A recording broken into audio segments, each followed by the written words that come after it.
For most of human history, sleep was one of the most dangerous things a person could do. To sleep meant becoming still, silent, and unaware, while predators, enemies, cold, and hunger continued to exist. And yet, humans did not evolve to sleep less. We evolved to sleep more. Compared to many animals, the human body demands long, deep, regular sleep, even when survival would seem to require constant alertness. This is not because humans are weak, or inefficient, or poorly designed. It is because something inside the human body became so costly, so fragile, and so demanding that staying awake for too long began to cause more damage than the dangers of sleep itself. If sleep once meant vulnerability, why did human evolution choose a mind that cannot survive without it? In the earliest periods of human existence, sleep was not a gentle or private act. It was a collective risk taken every night, under open skies, without walls, locks, or artificial light. To fall asleep meant to surrender awareness in an environment that never paused. Predators hunted in the dark, temperatures dropped without warning, rival groups moved silently through the same landscapes. For early humans, remaining awake was often safer than resting, yet the body repeatedly demanded sleep even when danger was near. This tension between environmental threat and biological necessity shaped the earliest human nights. Archaeological evidence from Paleolithic sites suggests that early human groups did not sleep in long, uninterrupted stretches. Instead, rest was fragmented, shared, and cautious. Fire played a central role, not as comfort, but as protection. Hearths created light, warmth, and a partial barrier against animals, allowing short periods of reduced vigilance. Even then, sleep was shallow. The body rested, but the mind remained close to the surface, ready to wake. Compared to many animals that could retreat into burrows, trees, or dens, early humans slept exposed, relying on numbers and awareness rather than shelter. This raises an important contrast. Many mammals that sleep long hours do so in relative safety. Bats hang in caves. Cats hide in elevated or enclosed spaces. Rodents disappear underground. Humans, by contrast, evolved without natural refuges. The human body was built for movement across open terrain, not for hiding. And yet, despite this vulnerability, the human brain continued to demand extended periods of sleep. This demand did not decrease as environments became more dangerous. If anything, it intensified as the brain grew larger and more complex. Fossil records indicate a steady expansion of brain size in the genus Homo over hundreds of thousands of years. Larger brains required more energy, more maintenance, and more internal regulation. Sleep became the only time when these internal demands could be met without interference from external survival tasks. While awake, early humans hunted, gathered, navigated social relationships, and remained alert to threats. There was little opportunity for deep biological repair. Sleep became the only window when the brain could reorganize itself, restore balance, and prepare for another day of constant risk. The environment did not adapt to this need. Night remained cold and unpredictable.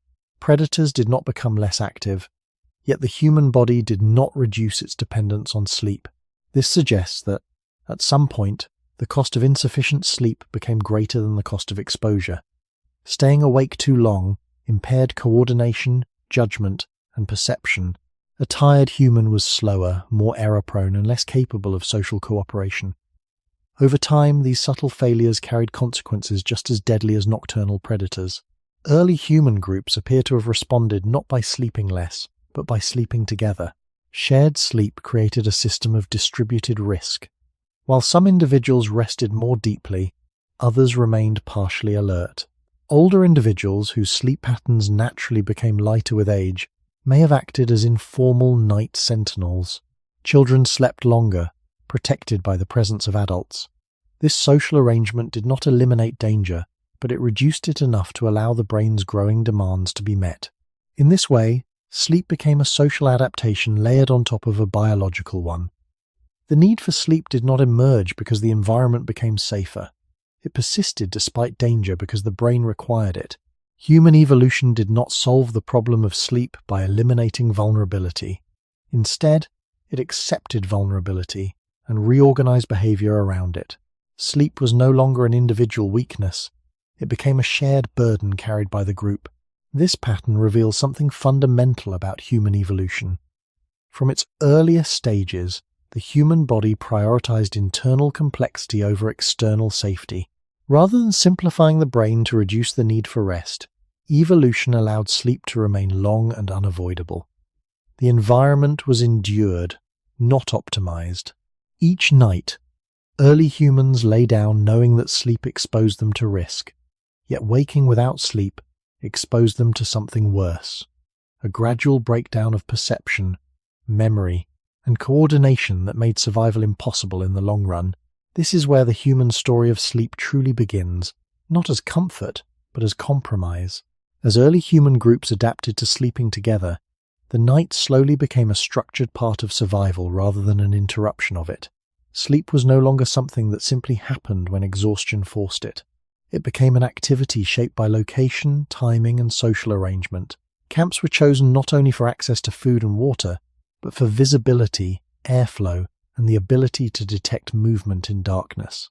Elevated ground, open sightlines, and proximity to fire all reduced the chances of surprise. Sleep remained dangerous, but it was no longer entirely blind. This shift did not make sleep deeper or longer at first. What it changed was predictability. Predictable sleep allowed the body to plan around it. Over time, the human circadian rhythm began to synchronize more strongly with the cycle of light and darkness. Unlike many animals that sleep opportunistically, humans became increasingly tied to a regular night period. This regularity mattered. A brain that knows when it will rest can allocate energy differently during the day.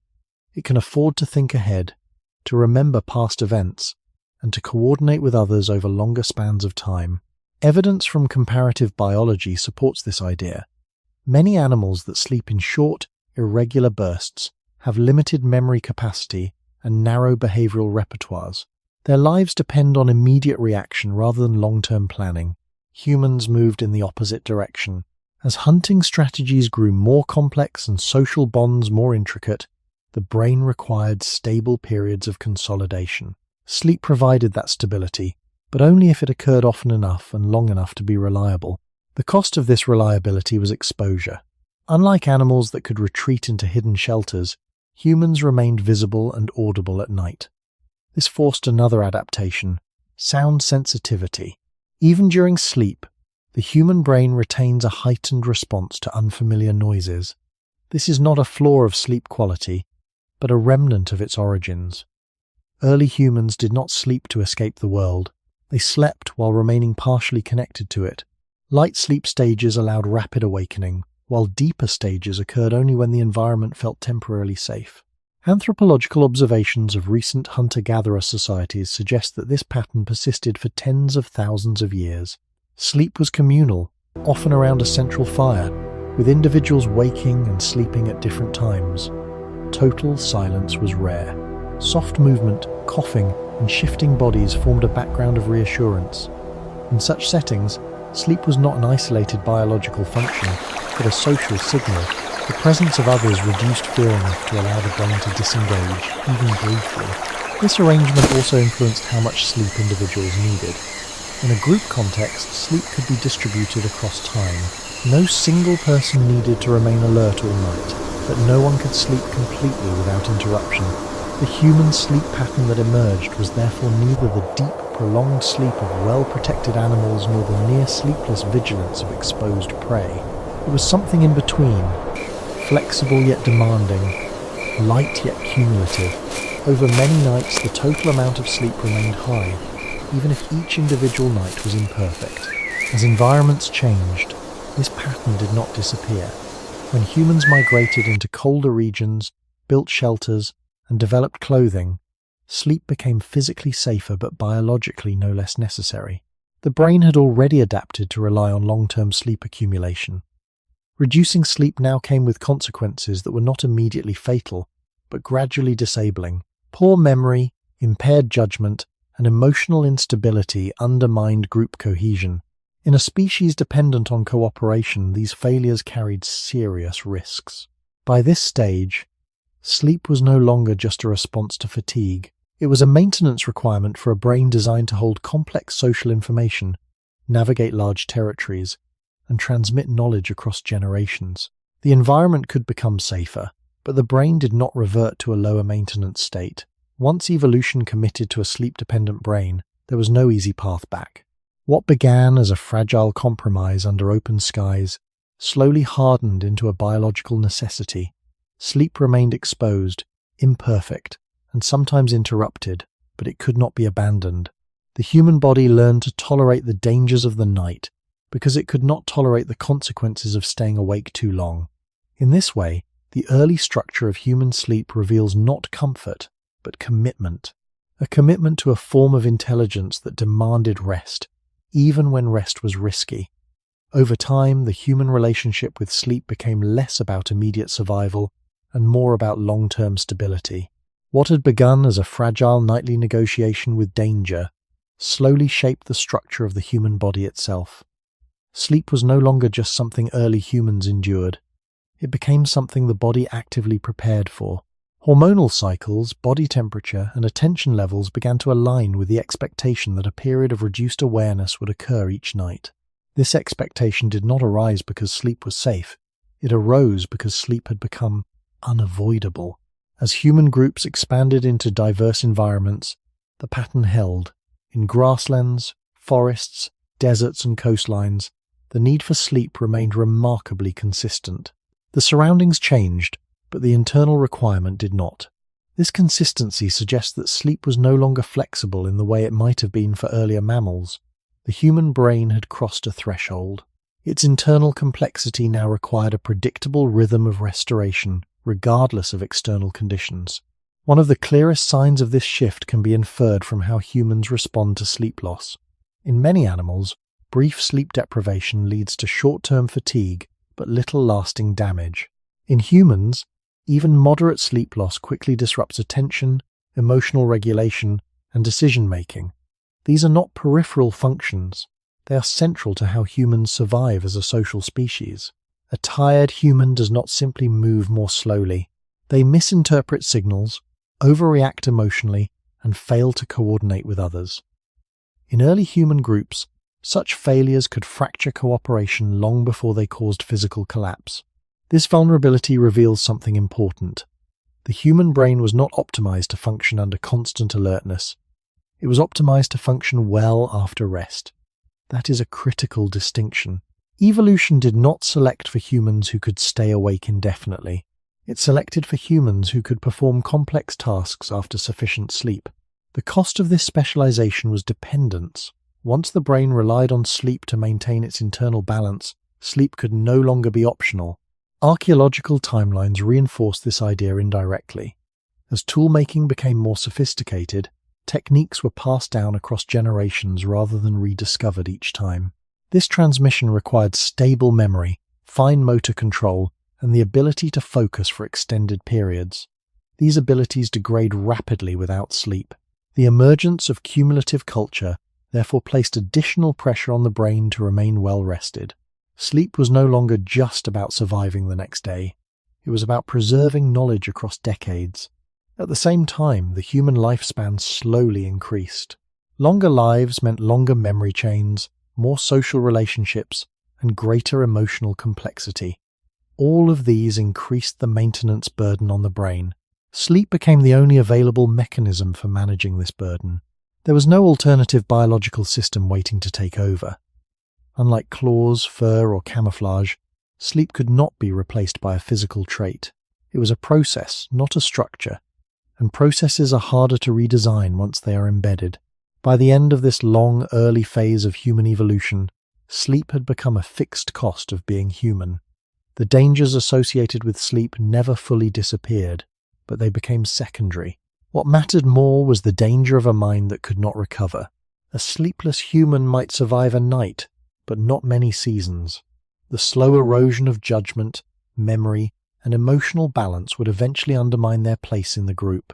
This is why, when comparing humans to other animals, the question is not why humans sleep so much, but why they cannot afford not to. Other animals can trade sleep for vigilance when conditions demand it. Humans cannot do so for long without losing the very capacities that define them. The need for sleep is therefore not a sign of weakness.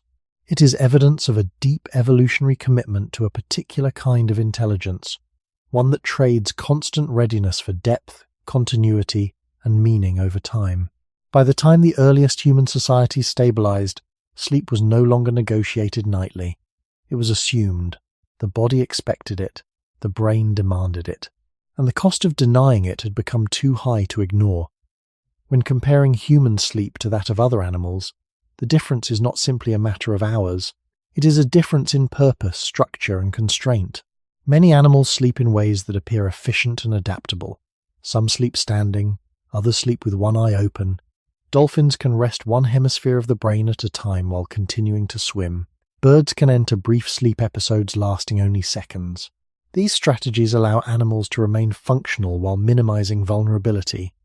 Human sleep offers no such flexibility. Humans must disengage almost completely to sleep. Both hemispheres of the brain descend together. Muscle tone drops. Conscious awareness fades. For long stretches, the body becomes unresponsive to the world.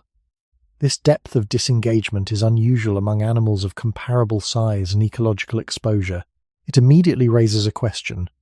Why did human sleep evolve to be so demanding when other species found ways around this cost?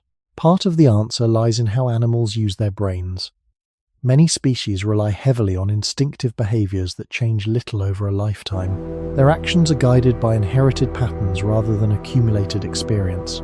Memory, when it exists, tends to be short-term and task-specific. Once a behavior is executed, it rarely needs to be restructured. As a result, the brain does not require long periods of offline reorganization.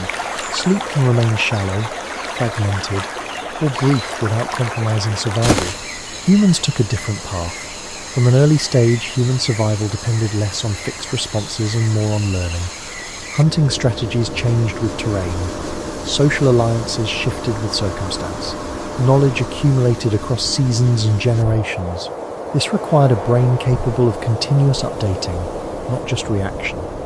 Such a brain produces internal noise, conflicting signals, and metabolic byproducts that cannot be managed while fully awake. Sleep became the only time when these internal systems could be recalibrated. This contrast becomes clearer when looking at animals that sleep very little. Large grazing herbivores such as horses and giraffes sleep only a few hours per day, often standing. Their survival depends on constant vigilance and rapid escape. Their cognitive demands are relatively narrow. They do not need to model complex social networks or plan far into the future. Their brains are optimized for alertness and repetition, not reflection. Less sleep is an advantage in their ecological niche. Predators present another comparison. Lions and cats sleep extensively, but they do so in safety. Their position at the top of the food chain allows long periods of rest without constant threat. Importantly, their sleep supports physical recovery rather than cognitive reorganization. Muscles repair. Energy stores replenish. The brain, while capable, does not carry the same burden of abstract reasoning and long-term memory integration seen in humans. Humans sit between these extremes. They are neither constantly alert grazers nor fully protected predators. They remained exposed, mobile, and socially complex. This combination placed unique pressure on the brain. Human cognition became layered, symbolic, and forward-looking. Decisions were no longer about immediate survival alone. They involved reputation, trust, obligation, and planning. These processes require integration across time, something the waking brain struggles to sustain indefinitely. Sleep solved this problem, but imperfectly. Instead of allowing brief, partial rest like many animals, human sleep consolidated into long blocks of reduced awareness. This allowed deeper internal processing at the cost of vulnerability. Other animals avoided this trade by keeping cognition simpler or environments safer. Humans did neither. They accepted exposure and compensated through social structures, shared vigilance, and later, shelters. This comparison reveals an important principle. Sleep duration does not scale simply with danger or safety. It scales with cognitive demand. Animals that need to think less can sleep less or sleep lightly. Animals that need to think deeply must sleep more fully. Humans crossed a threshold where cognition itself became the dominant survival tool. Once that happened, sleep was no longer negotiable. Seen this way, human sleep is not inefficient, it is specialized. It reflects a brain that chose complexity over endurance, depth over immediacy. Other animals evolved ways to stay awake longer. Humans evolved reasons not to. And the body still carries the consequences of that choice. Every night it demands rest, regardless of circumstance. While cognitive demand explains much of the difference, it does not fully account for why human sleep must be both long and deep. To understand that, it helps to look at how other animals handle complexity without surrendering awareness. Some species evolved neurological shortcuts. They rely on modular brains, where functions remain compartmentalized and interference is minimized. When one system rests, others continue to operate. This allows partial sleep without full shutdown. Humans did not evolve this architecture. The human brain became highly integrated. Vision, memory, emotion, language, and motor planning are tightly interwoven. Information flows across large networks rather than isolated circuits. This integration supports flexible thinking, creativity, and social understanding, but it comes with a cost. Activity in one system affects many others. Errors propagate. Noise accumulates. Metabolic waste builds up across the entire brain rather than in localized regions. Partial rest is no longer sufficient. The system requires a coordinated pause. This is why human sleep involves widespread synchronization. Neural activity slows together. Communication between distant brain regions changes rhythm. The brain enters states that are incompatible with conscious interaction. In animals with more compartmentalized brains, such global coordination is unnecessary. They can rest locally and remain outwardly functional. Humans cannot. The very feature that allows abstract thought prevents selective shutdown. Body size and energy use further amplify this difference. The human brain consumes a disproportionate share of metabolic resources. Even at rest, it demands constant fuel. During wakefulness, this demand increases sharply as attention, memory, and decision-making intensify. Unlike muscles, which can alternate between exertion and rest, the brain remains active at all times. Sleep becomes the only interval when its energy use can be redistributed toward repair rather than performance. In many animals, physical recovery dominates sleep function. Muscles rebuild, immune responses reset, and energy stores stabilize. In humans, these processes occur as well, but they are secondary. The primary beneficiary of sleep is the brain itself. Without sufficient sleep, physical systems may still function for a time, but cognitive systems degrade rapidly. This imbalance explains why sleep deprivation in humans produces confusion and emotional instability long before physical collapse. Ecology also plays a role. Animals that can flee quickly or hide effectively can afford to remain awake longer. Humans evolved endurance rather than speed. They relied on persistence hunting, long-distance travel, and coordinated group movement. These strategies demanded planning and shared intention more than immediate reflex. A brain optimized for endurance thinking required periods of offline recalibration. Sleep provided that recalibration, even when it meant pausing interaction with the environment. Importantly, no evolutionary pressure ever emerged to reduce this dependence. Once human societies formed, cultural practices compensated for sleep vulnerability. Fire, shelters, watch rotations, and later architecture reduced nighttime risk. As external danger decreased, internal demands remained unchanged. Evolution rarely removes a costly trait once it becomes embedded, especially when its benefits are diffuse and long-term. Sleep dependency persisted not because it was ideal, but because it was already woven into every other system. This creates a contrast that often feels counterintuitive. Animals that appear simpler can afford greater flexibility. Humans, despite intelligence, operate within narrower biological limits. They cannot shorten sleep indefinitely without consequences. Their adaptability lies in culture and cooperation, not in bypassing biological needs. Sleep is one of the clearest examples of this constraint. Seen through this lens, human sleep is not excessive. It is precise. It matches the requirements of a brain that integrates vast amounts of information across time, emotion, and social context. Other animals avoid this burden by limiting integration or isolating functions. Humans embraced integration fully, and sleep became the price.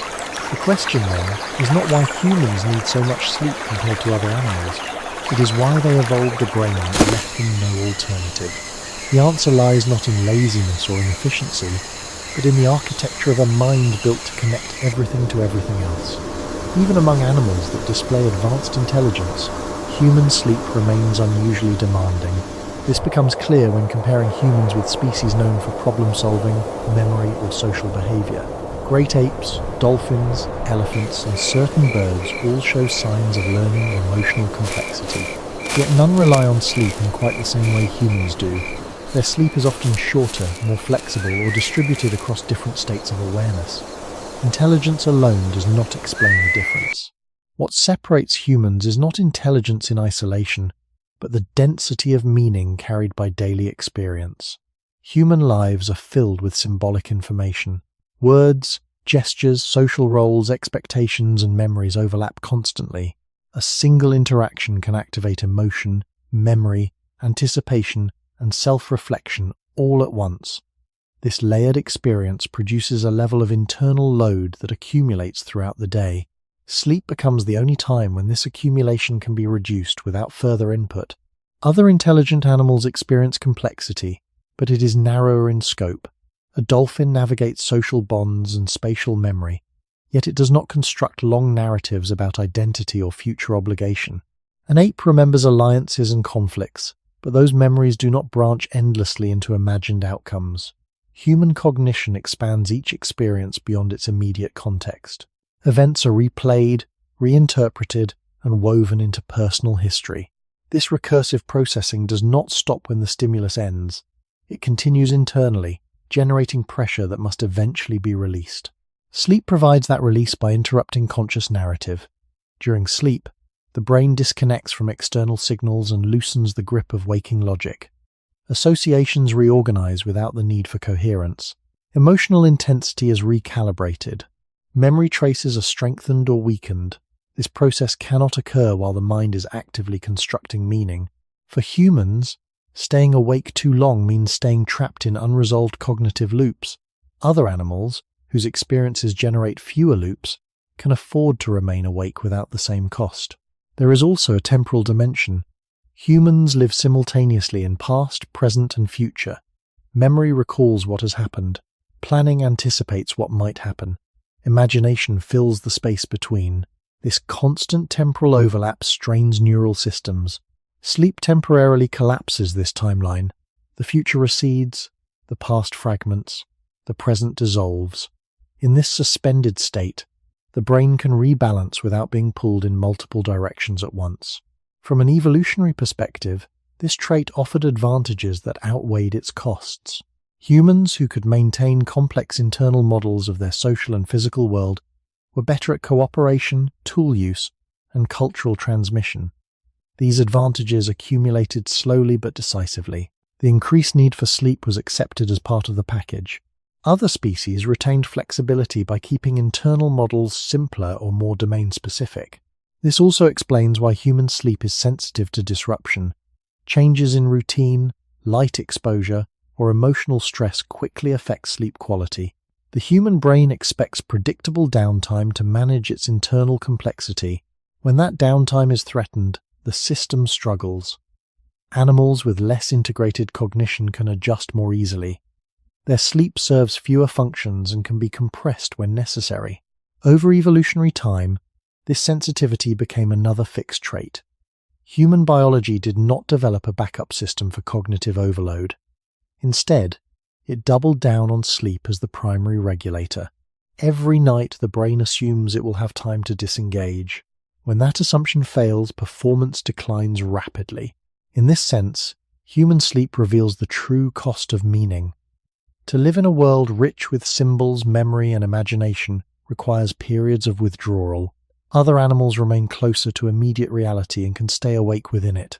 Humans step beyond it daily and must retreat nightly to remain functional. By comparing humans with other intelligent animals, the picture becomes clearer. Human sleep is not an evolutionary mistake. It is the inevitable consequence of a mind that does too much, connects too much, and carries too much forward from one moment to the next. The body pays for that mind with hours of vulnerability each night, and has done so for tens of thousands of years. The human brain did not simply become larger over evolutionary time, it became more expensive to operate. Even at rest, it consumes a remarkable share of the body's energy, far more than would be expected from its size alone. In an adult human, the brain accounts for only a small fraction of total body weight, yet it regularly consumes around a fifth of all available energy. This imbalance shaped how the human body manages both wakefulness and rest. During waking hours, this energetic cost rises further. Attention, learning, emotional regulation, and decision-making all draw from the same limited metabolic pool. Unlike muscles, which can alternate between exertion and recovery, the brain remains continuously active. There is no true pause while awake. Neurons fire, networks communicate, and chemical gradients shift constantly. Over time, this activity produces byproducts that must be cleared, balances that must be restored, and connections that must be adjusted. Sleep provides the only extended interval when this maintenance can occur without competing demands. In many animals, the relationship between energy use and sleep is simpler. Species with smaller or less metabolically intense brains can afford shorter or more flexible sleep. Their neural systems generate less internal disruption during wakefulness. For humans, the situation is different. Each waking hour places a measurable load on the brain's internal environment. By the end of the day, this load is not just mental fatigue, but a physical state of imbalance. This helps explain why human sleep pressure builds steadily rather than suddenly. It is not triggered solely by tired muscles or boredom. It is driven by cumulative metabolic strain inside the brain. As wakefulness continues, the cost of remaining conscious rises. Reaction times slow, attention fragments, and emotional responses become exaggerated. These are not failures of will. They are signals that the brain's energy budget has been stretched too far without restoration. From an evolutionary perspective, this system emerged alongside a brain that prioritized flexibility over efficiency. Human cognition is adaptable, creative, and context-sensitive, but it is not energetically conservative. The brain often processes more information than is strictly necessary for immediate survival. It simulates possibilities, replays past events, and monitors social dynamics continuously. These activities provide long-term advantages but increase short-term energy consumption. Sleep allows the brain to rebalance this budget. Energy use shifts away from active processing toward maintenance and repair. Chemical gradients are restored. Excess neurotransmitters are cleared. Synaptic activity is reorganized to reduce noise and preserve useful connections. These processes require time and reduced external input. Brief rest is insufficient. The brain needs sustained periods of low interaction to complete them. This is why humans cannot rely on short, scattered sleep the way some animals do. Fragmented rest does not provide enough uninterrupted time for metabolic recalibration. The longer and more complex the waking experience, the more extended the recovery must be. Over thousands of generations, this relationship stabilized. Human sleep length became closely tied to the energetic cost of maintaining a high-functioning brain. The body adapted to support this cycle. Hormones that regulate hunger, stress, and alertness align with the expectation of nightly sleep. Body temperature drops to conserve energy. Muscle tone decreases to redirect resources toward neural processes. These changes are not signs of shutdown but of prioritization. The body temporarily deprioritizes interaction with the environment to support the organ that defines human survival. Seen in this light, the human need for sleep reflects a simple principle. A brain that spends energy freely during the day must recover deliberately at night. Other animals limit cognitive expenditure to stay awake longer. Humans accepted higher expenditure and built sleep around it. The result is a species whose intelligence runs hot, demanding regular cooling periods to remain stable. This energetic reality sets the foundation for everything that follows. Once sleep became the primary mechanism for balancing brain energy, It could no longer be shortened without consequences. The brain's cost had become fixed, and every night the body must pay it. As the energetic demands of the human brain increased, the problem was no longer just how much energy the brain used, but how that energy use altered its internal environment. Continuous neural activity changes chemical balances, produces metabolic waste, and stresses support cells that keep neurons functioning. During wakefulness, the brain prioritizes performance over cleanup. Signals are transmitted quickly, connections are reinforced, and attention is maintained. Maintenance is delayed. Over time, this delay becomes costly. One of the most important functions of sleep is the restoration of this internal environment. When the brain disengages from external tasks, fluid dynamics change. Space between cells subtly expands, allowing waste products to be flushed more efficiently. Substances that accumulate during wakefulness are removed, reducing toxicity and restoring signaling precision. This process does not happen at the same scale while awake, because constant neural firing interferes with clearance. Sleep creates the conditions that make cleanup possible. In animals with lower metabolic brain activity, this build-up is slower and less disruptive. Their neural systems tolerate longer periods of wakefulness without significant internal imbalance. Humans, by contrast, accumulate strain quickly. Even a single night of reduced sleep leads to measurable changes in attention, mood, and decision-making. These changes reflect physical conditions inside the brain, not just subjective tiredness. The system has exceeded its capacity to compensate.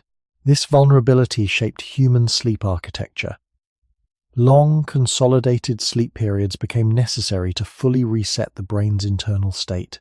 Short naps or fragmented rest could ease fatigue but not resolve the underlying imbalance. Over evolutionary time, the brain adapted to expect a complete nightly cycle of disengagement. Partial solutions were not enough. The system was tuned for full restoration or gradual decline. This expectation also influenced how humans experience wakefulness. Alertness is highest when the brain's internal environment is clean and balanced. As waste accumulates, performance declines unevenly. Some functions fail before others. Emotional regulation weakens. Attention narrows. Risk assessment becomes distorted. These patterns are consistent across cultures and historical periods, suggesting a deep biological origin rather than a modern lifestyle problem. The need for thorough nightly restoration also explains why human sleep is sensitive to disruption. Light, noise, stress, or irregular schedules interfere with the brain's ability to reach and sustain restorative states. When this happens repeatedly, the brain operates in a semi-recovered condition. Energy is spent managing imbalance rather than building resilience. Over time, this state feels normal, but it is not optimal. The cost is paid quietly through reduced clarity and stability. From an evolutionary standpoint, this sensitivity was acceptable. Early humans lived in environments where natural darkness and social rhythms supported regular sleep. Disruption was occasional, not constant. The system evolved under those conditions. Only much later did artificial light and irregular schedules become widespread. By then, the biological framework was already fixed. This highlights a broader pattern in human evolution. The brain was built to function exceptionally well under specific conditions, not flexibly under all conditions. Sleep was one of those conditions. The energetic design assumed periods of withdrawal from the world. When those periods are shortened or disturbed, the brain does not adapt quickly. It degrades. Understanding this helps clarify why humans feel compelled to sleep even when circumstances discourage it. The drive is not psychological comfort, but biological necessity. The brain signals urgency because internal systems require restoration. Ignoring that signal does not make the need disappear. It postpones payment. In this sense, sleep is less about rest and more about resetting the cost of being conscious. Each day of wakefulness accumulates a debt inside the brain. Each night of sleep repays it. The balance does not forgive missed payments. It simply carries them forward, increasing strain with each cycle until restoration occurs. This energetic and restorative logic forms a critical layer of the human sleep story. It explains why sleep must be long, why it must be deep, and why it cannot be replaced by brief pauses. The brain's design left no room for shortcuts. Beyond energy balance and internal cleanup, Sleep also plays a decisive role in how the human brain reshapes itself over time. Wakefulness is a period of accumulation. Experiences are registered, reactions are formed, and connections between neurons are strengthened indiscriminately. Everything that happens leaves a trace. Without a mechanism to refine these traces, the brain would gradually become overloaded, its networks crowded with redundant or conflicting signals. Sleep provides the counterforce to this accumulation. During sleep, the brain does not simply rest, it actively reorganizes. Some connections are reinforced, while others are weakened or removed. This process allows useful patterns to stand out against background noise. In humans, whose waking lives involve constant learning and reinterpretation, this selective refinement is essential. Without it, memory would become cluttered and decision-making would slow under the weight of too much unfiltered information. Other animals also undergo synaptic adjustment during sleep, but the scale differs. In species with narrower behavioral ranges, fewer new patterns are formed each day. Their neural networks change slowly and predictably. Humans, by contrast, absorb vast amounts of novel input daily. Language, social cues, tools, and environments all demand rapid adaptation. The brain must decide what to keep and what to discard. Sleep is the only time when this decision-making can occur without the pressure of immediate action. This explains why human sleep loss affects learning so quickly. New information fails to integrate properly. Skills practiced during the day remain unstable. Emotional experiences linger without resolution. These effects reveal that sleep is not an accessory to learning but a prerequisite. The waking brain gathers material. The sleeping brain edits it. Without the editing phase, accumulation becomes dysfunction. Evolution reinforced this division of labor. As human culture became more complex, the volume of information passed between generations increased. Knowledge was no longer limited to immediate survival tasks. It included techniques, stories, norms, and expectations. The brain's capacity to absorb this material depended on its ability to reorganize itself repeatedly. Sleep became the gatekeeper of cultural continuity. It ensured that learning did not overwhelm the system designed to hold it. This process also has a stabilizing function. Emotional responses generated during wakefulness are intense and often context-specific. Sleep allows these responses to be recalibrated. The emotional charge of events can be reduced while their informational content is preserved. This prevents overreaction and supports social cohesion. In early human groups, emotional stability was not a luxury. It was necessary for cooperation, trust, and conflict resolution. Sleep quietly supported these outcomes night after night. Importantly, this refinement cannot be rushed. Neural reorganization unfolds across different sleep stages, each contributing distinct processes. Shortened or disrupted sleep interrupts this sequence. Some adjustments begin but do not finish. Others never occur. Over time, incomplete cycles accumulate, leading to cognitive rigidity, emotional volatility, and reduced adaptability. These changes mirror what would have been catastrophic in ancestral environments, where flexibility and learning were essential. The human brain therefore became dependent not just on sleep quantity, but on sleep quality and continuity. It expects time to reorganize itself fully. Other animals tolerate partial solutions because their cognitive demands are lower or more repetitive. Humans do not have that option. Their daily experience produces too much variation. The brain must sort it carefully or risk collapse under its own complexity. This dependence shaped human behavior subtly but persistently. Patterns of activity, social interaction, and even storytelling aligned with the expectation of nightly sleep. Cultural rhythms formed around the need to pause, withdraw, and reset. Over generations, this expectation became invisible, embedded in biology rather than choice. Seen together, energy restoration, internal cleanup, and neural refinement form a coherent picture. Human sleep is long because the brain performs many tasks during it. Each task alone might require only brief rest. Combined, they demand hours of uninterrupted disengagement. Other animals distribute these tasks differently or minimize them.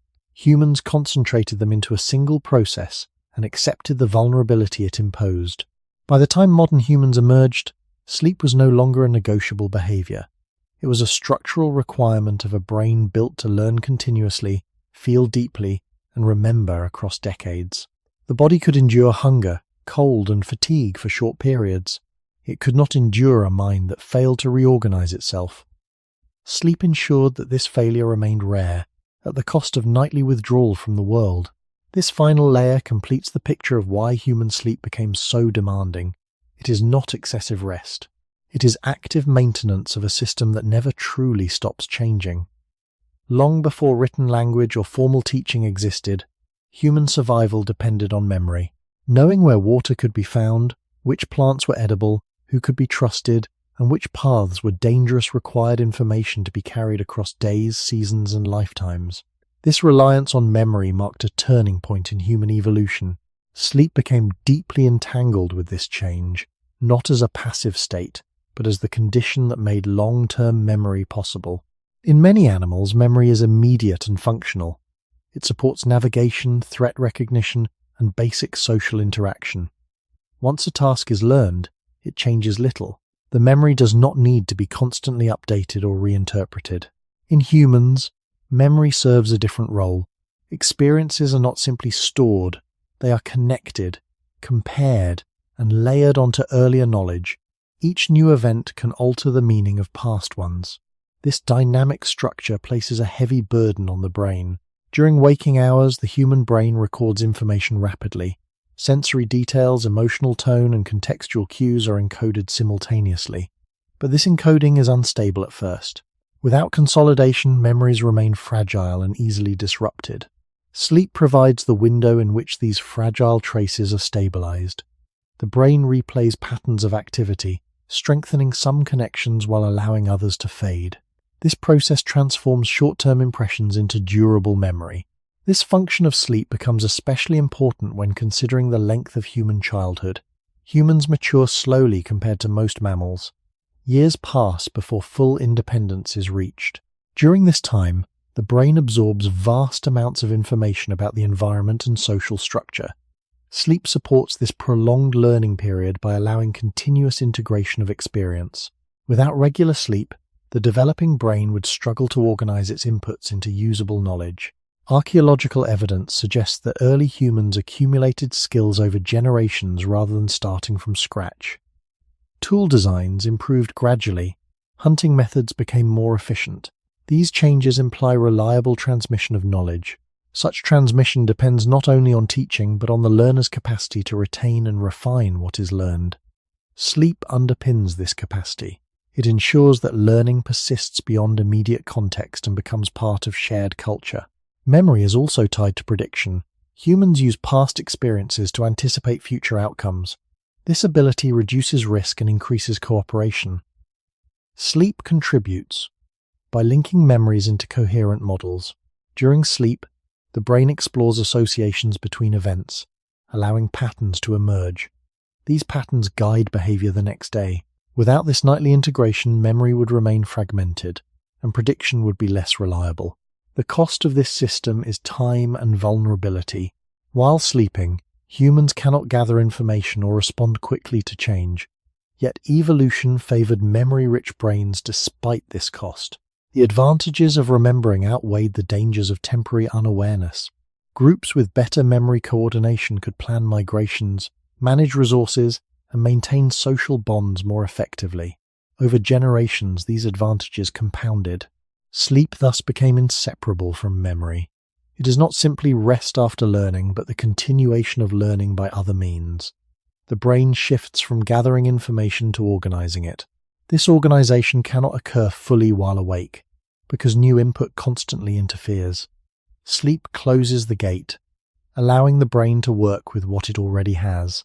This relationship helps explain why humans experience cognitive decline so quickly when sleep is disrupted. Memory formation falters, details blur, emotional associations remain unprocessed. These effects mirror what would have been dangerous in ancestral environments, where forgetting a location or misjudging a relationship could have serious consequences. In this light, sleep appears as the quiet foundation of human knowledge. It enables memory to stretch beyond the present moment and bind individuals to their past. Without it, human culture could not accumulate. Each generation would remain trapped in immediacy, unable to build on what came before. The emergence of sleep-dependent memory marked another commitment in human evolution. The brain accepted vulnerability at night in exchange for continuity across time. That exchange continues today, hidden beneath modern routines but unchanged in its biological logic. Memory does not exist in isolation. In humans, it is inseparable from emotion. Events are not remembered only for what happened, but for how they felt. Fear, attachment, loss, and satisfaction all shape what is retained and how strongly it is encoded. This emotional layer adds another dimension to the brain's workload and further deepens its dependence on sleep. During waking life, emotional responses are immediate and often intense. They serve a purpose, directing attention and motivating action. But these responses are not meant to remain raw. If emotional intensity were carried forward unchanged, it would distort judgment and overwhelm social interaction. Sleep provides a space where emotion can be decoupled from immediacy. The brain revisits emotionally charged memories and adjusts their weight. The factual content may remain, but the emotional charge is softened or recalibrated. This process is particularly important for a social species. Human groups rely on cooperation, trust, and long-term relationships. Emotional volatility undermines these structures. Sleep helps regulate emotional tone by allowing experiences to be processed without external pressure. The brain can reassess reactions, reducing overgeneralization and preventing single events from dominating future behavior. In early human communities, this quiet regulation supported stability and cohesion. Animals also experience emotion, but its role is more limited. Emotional responses tend to be closely tied to immediate situations. Once the situation ends, the emotional signal fades. In humans, emotion lingers and interweaves with memory and identity. A single interaction can influence future behavior across many contexts. This persistence requires careful management. Sleep provides the time and conditions necessary for that management. The integration of emotion and memory during sleep also enhances learning. Experiences that carry emotional significance are more likely to be consolidated. The brain prioritizes information that mattered, filtering out less relevant detail.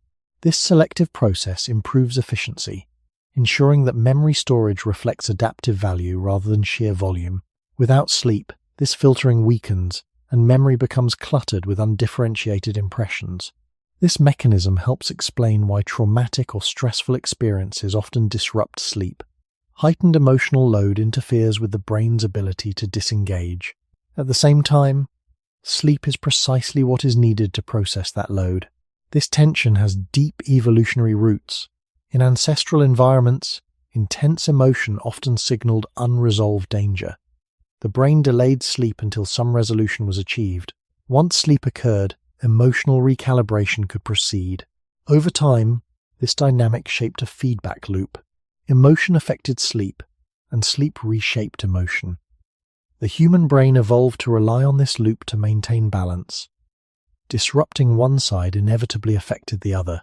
This interdependence further increased the cost of sleep loss. A tired brain was not only less accurate in memory, but also less stable emotionally. From an evolutionary perspective, this vulnerability was tolerated because emotional regulation carried enormous benefits. It enabled empathy, long-term bonding, and complex social organization. These traits increased survival at the group level, even if they increased individual dependence on sleep. The system favored depth of relationship over constant alertness. This emotional dimension also explains why human sleep needs do not decrease easily with adaptation. Emotional processing cannot be rushed. It unfolds gradually across sleep cycles. Shortened sleep leaves emotional residues unresolved. Over time, these residues accumulate, altering perception and behavior. In early human societies, such changes could erode trust and cooperation, threatening group survival. Sleep, therefore, became the primary regulator of emotional memory. It allowed humans to carry rich emotional lives without being destabilized by them. Other animals, whose emotional lives are narrower and more situation-bound, required less of this regulation. Humans, having expanded the emotional landscape, accepted the accompanying need for deeper rest. This layer adds another reason why human sleep must be long and continuous. It is not enough to remember facts. Humans must remember meaning, and meaning carries emotion. Sleep gives the brain the time to separate the two, preserving what is useful while preventing overload. Without this nightly process, the human mind would struggle to remain coherent across time.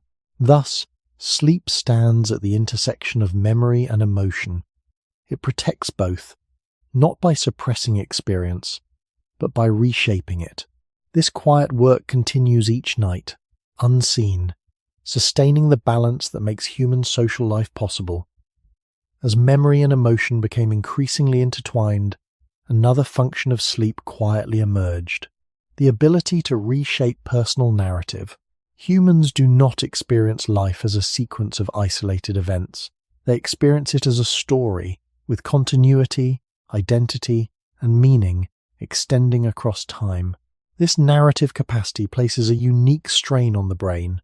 Each new experience must be integrated, not only as information, but as part of an ongoing sense of self. Sleep plays a central role in managing this integration. During wakefulness, the human mind constantly interprets events in relation to who one is, who others are, and what the future might hold. This interpretation is effortful and often incomplete. Conflicts remain unresolved. Contradictions accumulate. Sleep provides a state in which these tensions can be reorganized without conscious oversight. The brain revisits experiences and reframes them, allowing the narrative to adjust subtly. This process does not create false memories so much as it refines coherence. In other animals, identity is relatively stable and narrow.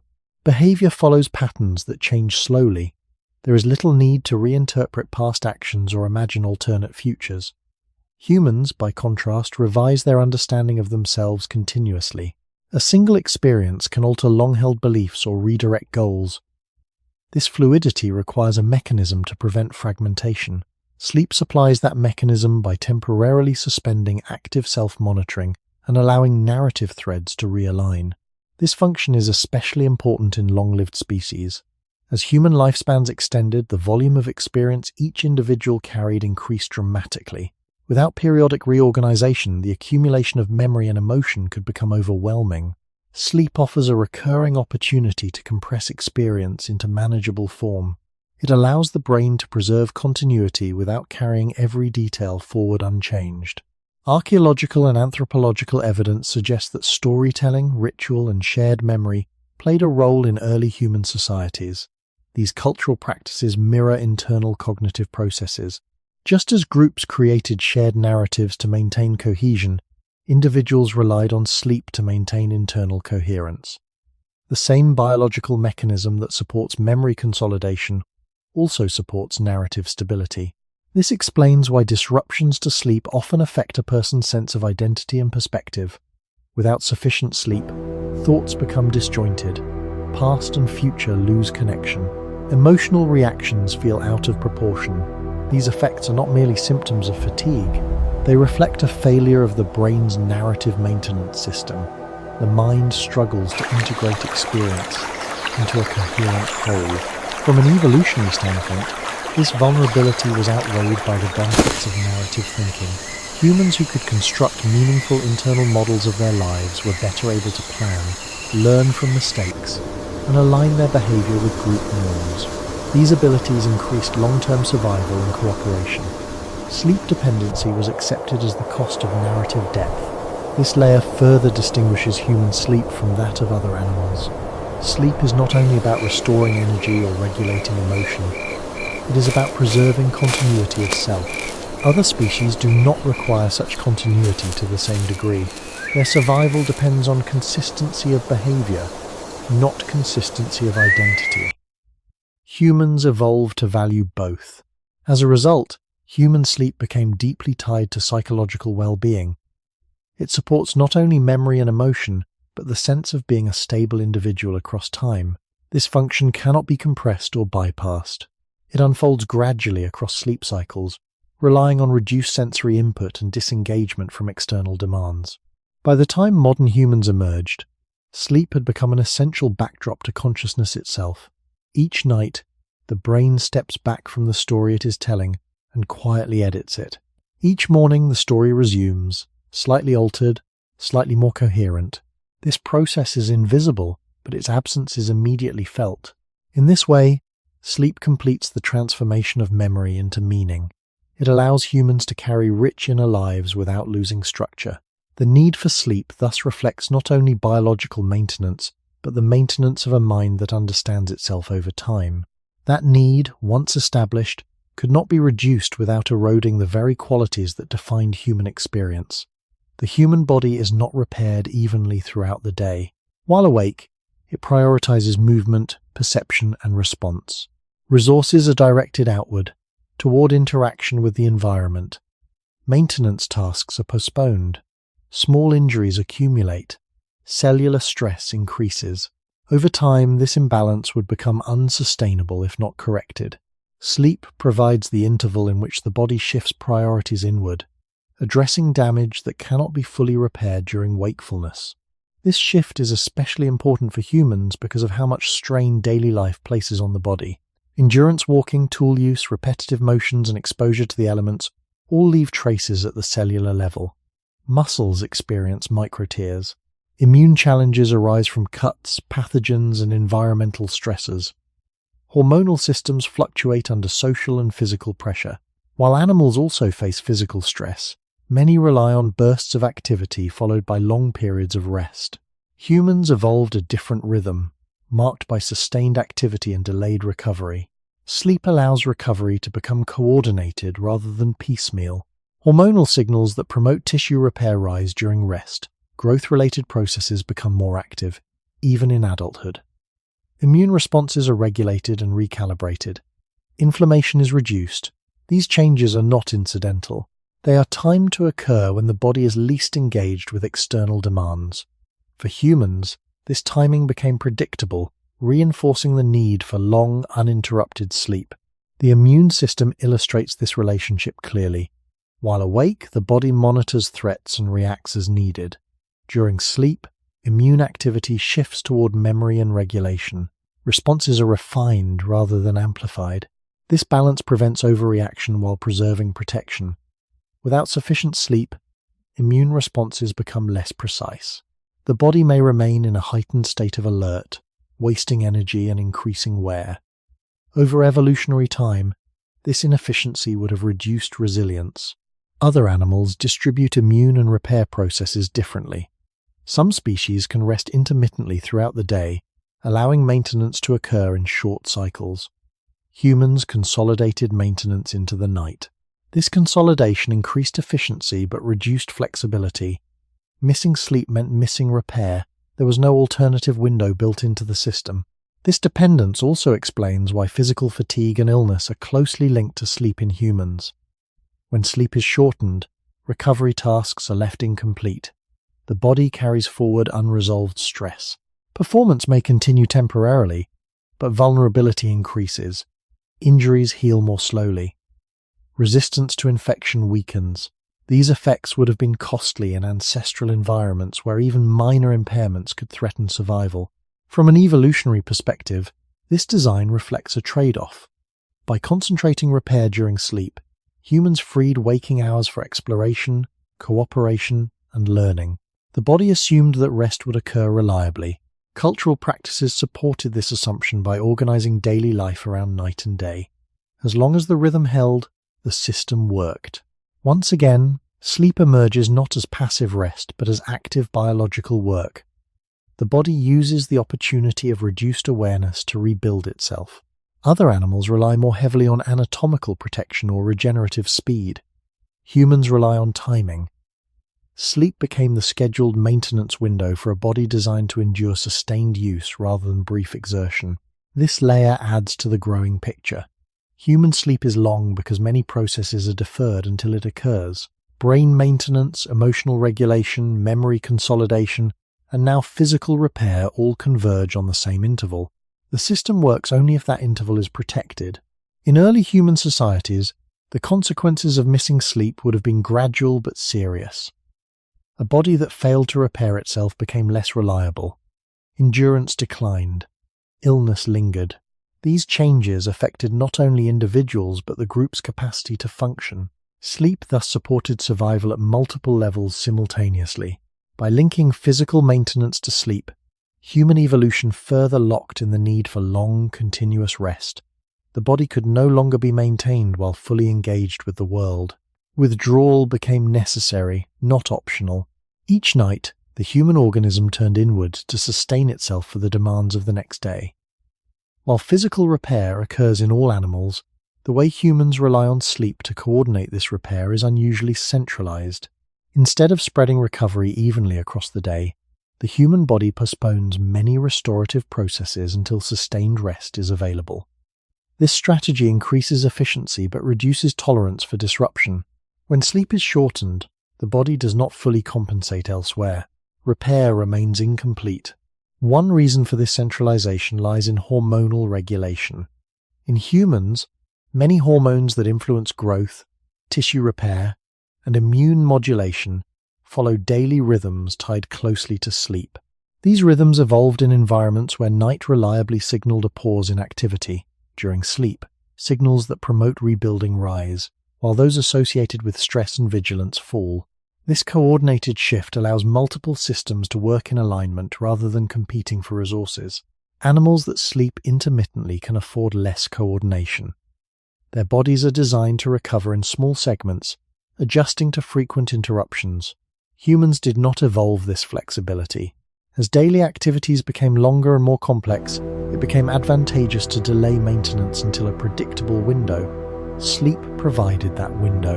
Over generations, physiological systems synchronized around it. This synchronization also affects how the body responds to injury. In humans, healing is most effective when sleep is sufficient. Tissue regeneration, collagen formation, and immune memory all benefit from uninterrupted rest. When sleep is fragmented, these processes slow. The body remains in a state of partial repair, using energy to manage damage rather than restore function. In ancestral settings, this state would have increased susceptibility to further injury and disease. There is also a cumulative effect. Missed repair does not reset automatically, it carries forward. A single night of poor sleep may have limited impact, but repeated disruption compounds strain. Muscles recover less fully, inflammatory markers remain elevated, immune defenses become less precise. Number 4. Uster. These changes do not announce themselves loudly. They emerge gradually, altering resilience over time. This gradual accumulation mattered in early human life.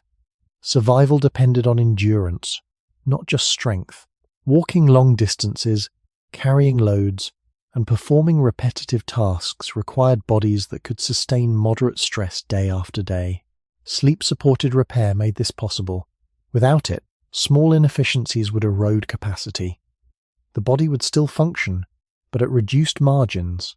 Other animals often rely on rapid regeneration or shorter lifespans to offset damage. Humans invested instead in longevity. Longer lives required slower, more careful maintenance. Sleep became the mechanism that allowed this maintenance to occur without constant interruption. The trade-off was vulnerability during rest, accepted in exchange for durability across years. This design also shaped human behavior. Periods of illness or injury naturally increased sleep duration. The body signaled the need for extended repair by deepening rest. This response conserved energy and redirected resources toward healing. It was an adaptive strategy long before medical intervention existed. Over evolutionary time, the relationship between sleep and physical maintenance became self-reinforcing. Bodies that used sleep effectively repaired themselves better and survived longer. Those that did not accumulated damage. Selection favored organisms that could tolerate long periods of reduced activity in exchange for long-term function. This reinforces a recurring theme. Human sleep is not excessive. It is concentrated. Many biological tasks wait for it. When it arrives, they proceed together. When it is delayed, they wait, and the cost rises.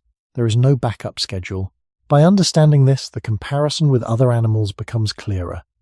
Species that appear to need less sleep distribute maintenance differently or accept shorter functional spans. Humans chose consolidation and longevity. Sleep became the cornerstone of that choice. As physical repair joined brain maintenance, memory consolidation, and emotional regulation within the same nightly window, the demand for uninterrupted sleep grew stronger. Each added function reduced flexibility. By this stage of evolution, sleep was no longer a single-purpose behavior. It was the convergence point for the body's most essential restorative processes. The human organism could still move, think, and act without sleep for a time, but it could not remain intact. Sleep preserved integrity, not just performance. And that distinction explains why the body continues to insist on it, regardless of circumstance. As physical repair became increasingly tied to sleep, another layer of dependence quietly formed. The coordination between recovery and long-term bodily stability. Human bodies are not built for short bursts of regeneration followed by decline. They are built for gradual wear and gradual repair across decades. Sleep became the rhythm that kept this balance intact.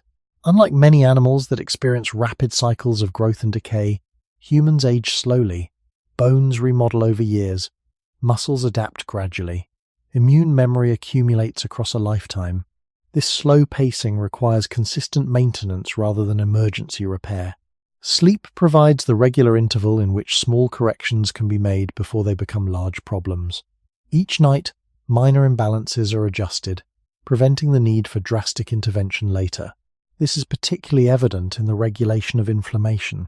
Inflammation is a useful response to injury and infection, but it is costly if left unchecked. During wakefulness, inflammatory signals rise in response to stress and physical strain. Sleep allows these signals to be dampened. The body reassesses what truly requires attention and what can be resolved quietly. Without sleep, inflammation lingers. Over time, this lingering state accelerates wear rather than repair. The same pattern applies to hormonal balance. Hormones that influence metabolism, appetite, stress response, and tissue maintenance fluctuate across the day. Sleep provides a reset point. Levels that drift too high or too low are recalibrated. This nightly recalibration keeps systems aligned. When sleep is consistently disrupted, hormonal signals drift further from optimal ranges. The body adapts, but at a cost. Efficiency declines, and long-term stability is compromised. Other animals often tolerate these drifts because their lifespans are shorter or their roles less demanding. Humans, having evolved longer lives and extended periods of dependency, required greater internal stability. Children needed years to develop. Older individuals contributed knowledge rather than physical strength. Maintaining functional bodies across such spans required reliable maintenance mechanisms. Sleep filled this role. From an evolutionary standpoint, this design reinforced the importance of sleep across all ages. Young bodies used sleep to support growth and immune development. Adult bodies used it to sustain performance and repair. Older bodies relied on it to preserve function and slow decline. Sleep was not specialized for one stage of life.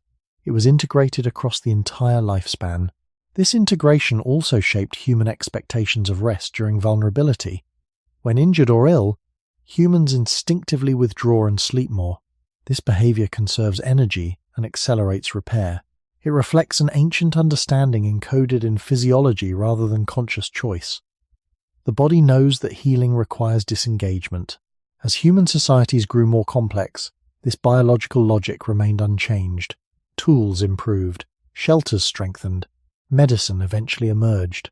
Yet the underlying need for sleep as a stabilizing force did not diminish.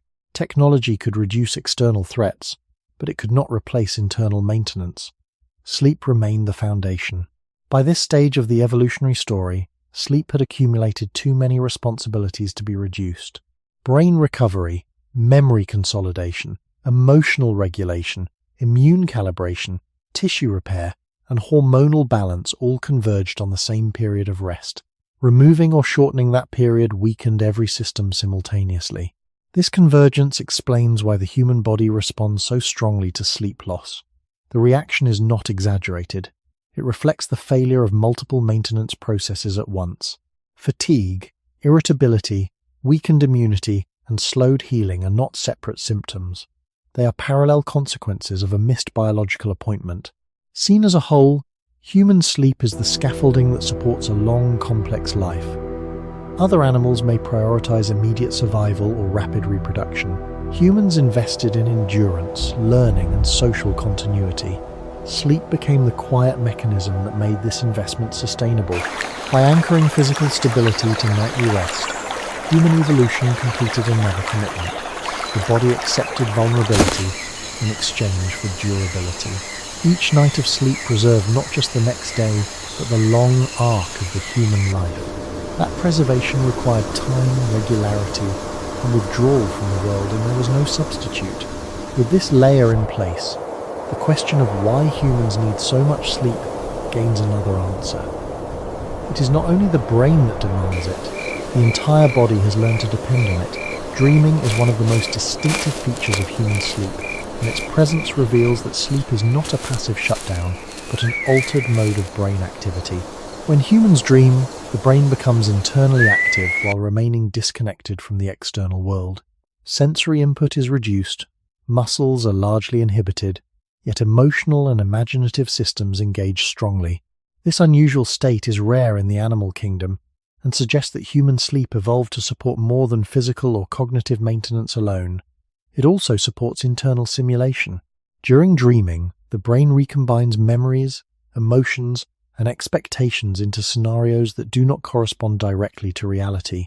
These scenarios are not random.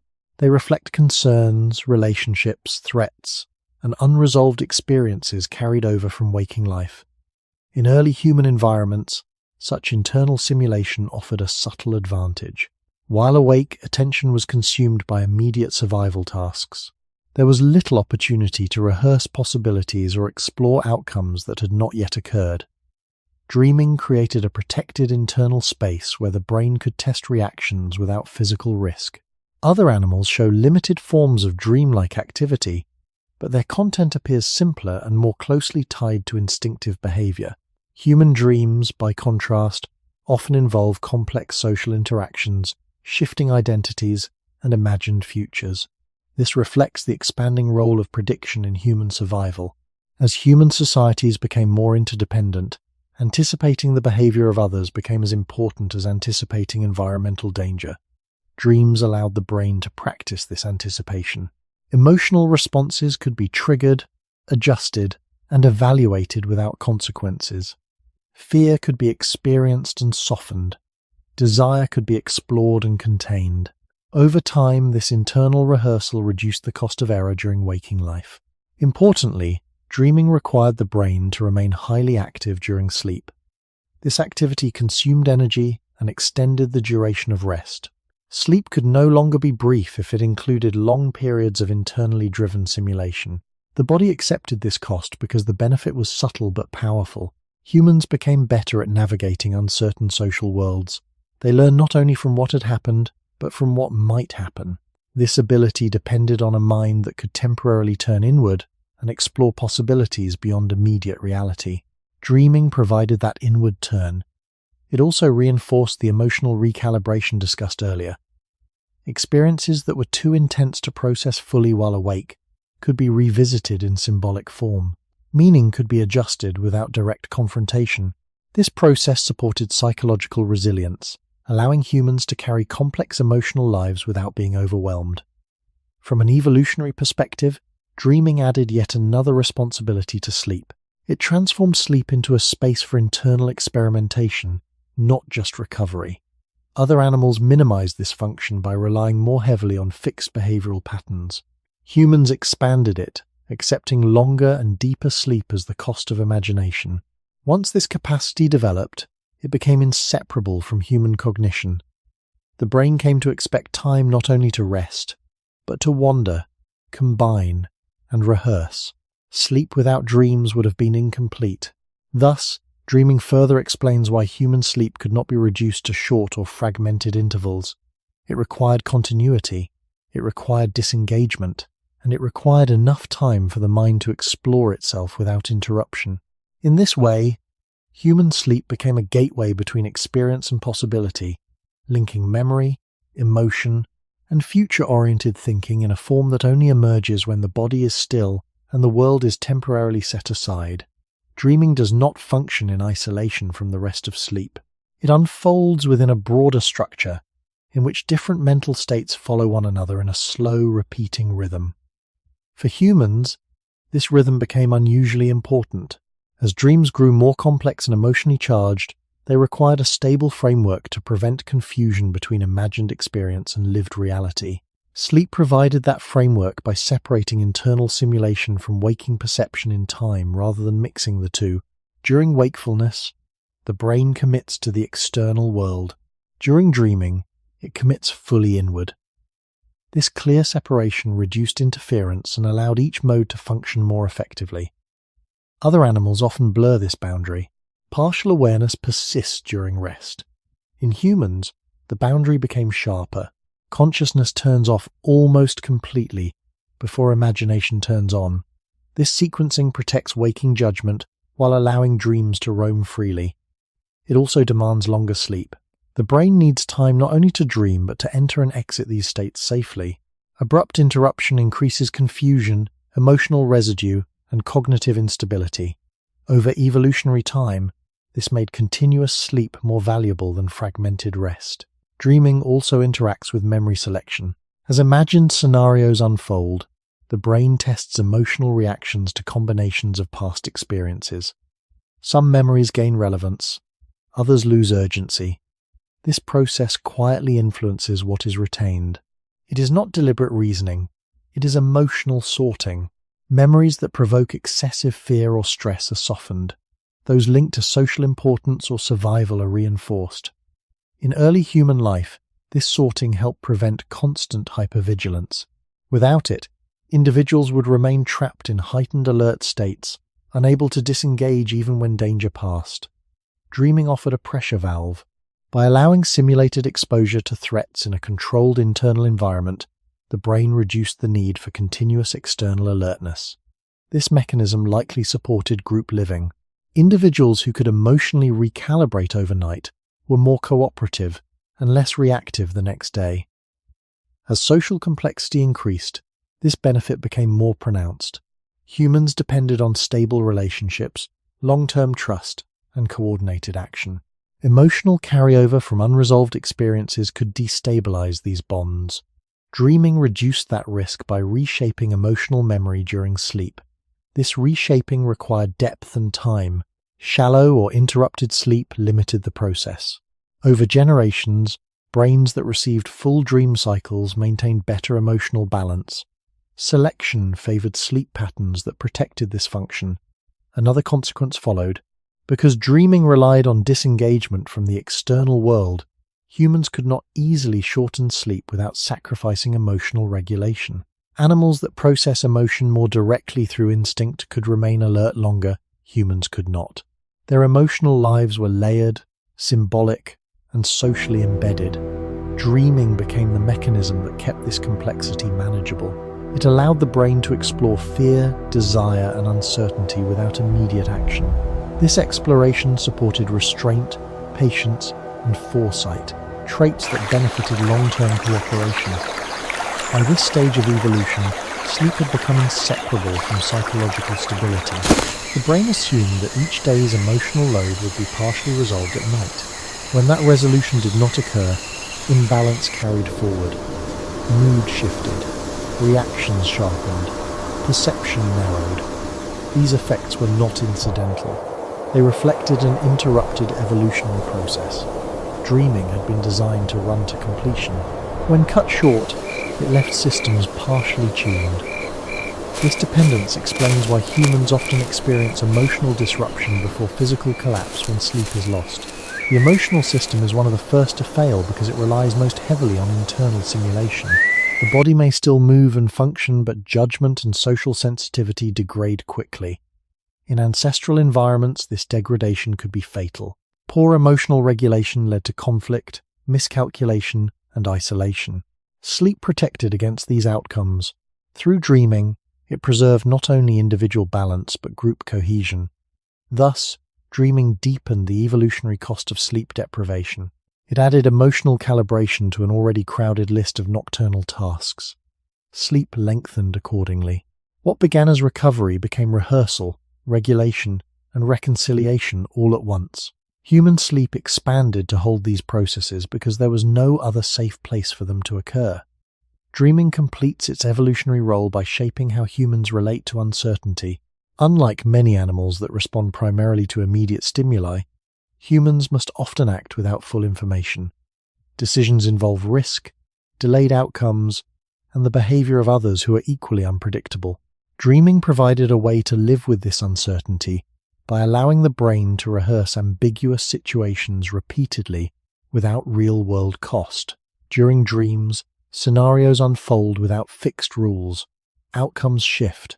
Control is partial or absent. The dreaming mind learns to tolerate instability rather than resolve it instantly. This tolerance became a psychological adaptation. Early humans, who could remain functional despite incomplete knowledge, were better suited to complex social environments where outcomes could not be guaranteed. Dreaming quietly trained this capacity. It exposed the brain to simulated unpredictability night after night, building familiarity with uncertainty itself. This function helps explain why human dreams often feel illogical or unresolved. Their purpose is not to reach conclusions, but to explore possibilities. In waking life, humans seek coherence and closure. In dreams, the brain suspends that demand. Emotional reactions are experienced without immediate correction. The mind practices remaining present within confusion. This practice reduces panic when similar ambiguity arises during the day. Other animals rely more heavily on instinctive responses triggered by clear cues. Their environments demand rapid reaction, not prolonged uncertainty. Humans, however, navigate layered social and symbolic worlds where signals conflict and meanings shift. Dreaming prepared the brain for this complexity. It allowed repeated exposure to unresolved situations, strengthening emotional endurance rather than reflexive action. Over time, this endurance supported patience, negotiation, and long-term planning. These traits were advantageous in groups that depended on cooperation rather than dominance alone. Dreaming also softened the psychological cost of long-term goals. Humans often pursue outcomes far removed from immediate reward. This creates tension between effort and uncertainty. Dreaming provides a space where goals can be explored indirectly, detached from immediate success or failure. The brain experiments with desire, loss, and anticipation without committing to action.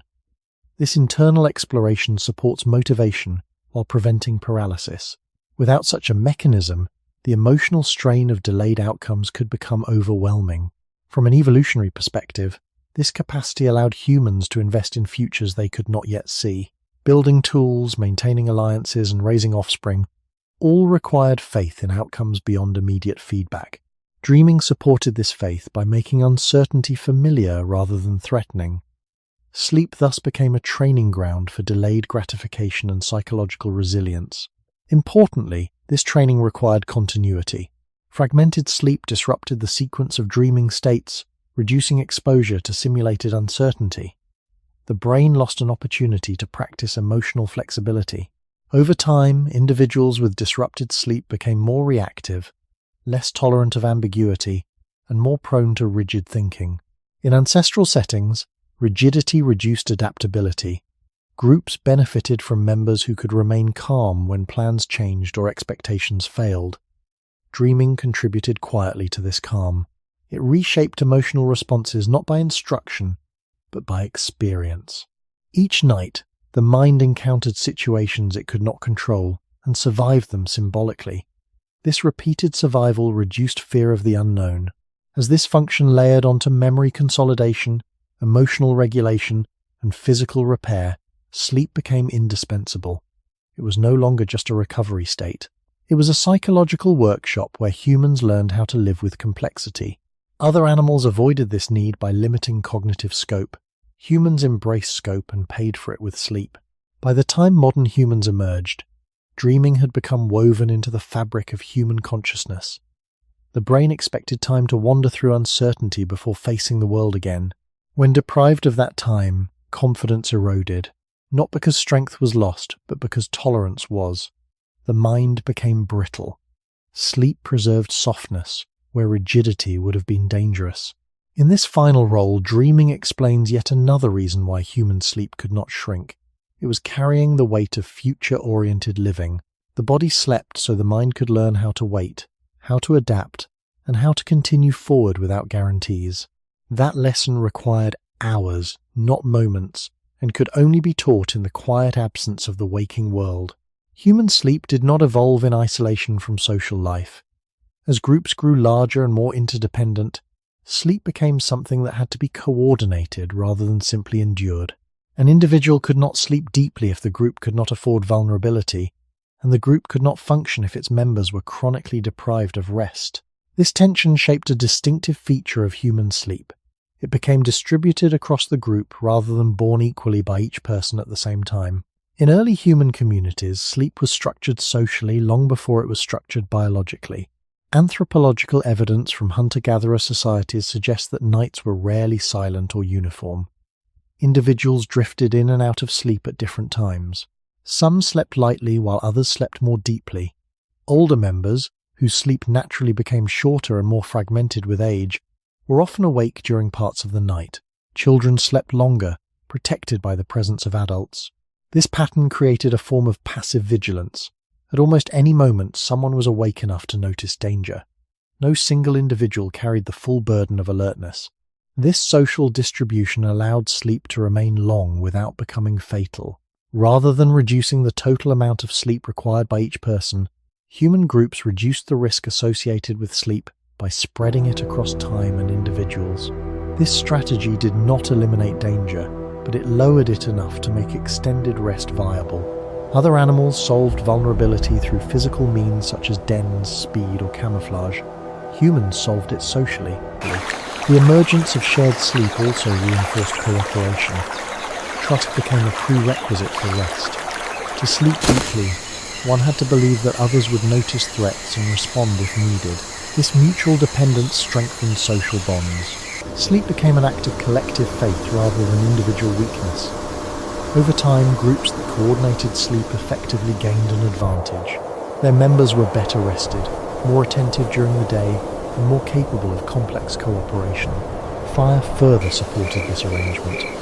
A central fire extended visibility into the night, discouraged predators, and provided a focal point for group sleep. It did not remove danger, but it changed its nature. Threats became detectable rather than sudden. This allowed deeper sleep without constant vigilance. Importantly, the fire did not work alone. Its effectiveness depended on people remaining nearby, responsive, and socially connected. Sleep and social structure reinforced each other. This pattern had lasting consequences. Once sleep became socially buffered, there was little pressure to reduce its duration. The brain could continue demanding long rest because the group absorbed much of the risk. Over generations, this arrangement became normalized. The human body evolved assuming the presence of others during sleep. Solitary sleep became the exception, not the rule. Even as humans later developed shelters and enclosed spaces, the social logic of sleep remained. People slept near family, within hearing distance, or under shared roofs. The biological expectation of safety during sleep was fulfilled not by individual strength but by collective presence. This expectation allowed sleep to deepen further, reinforcing all the internal processes that depended on it.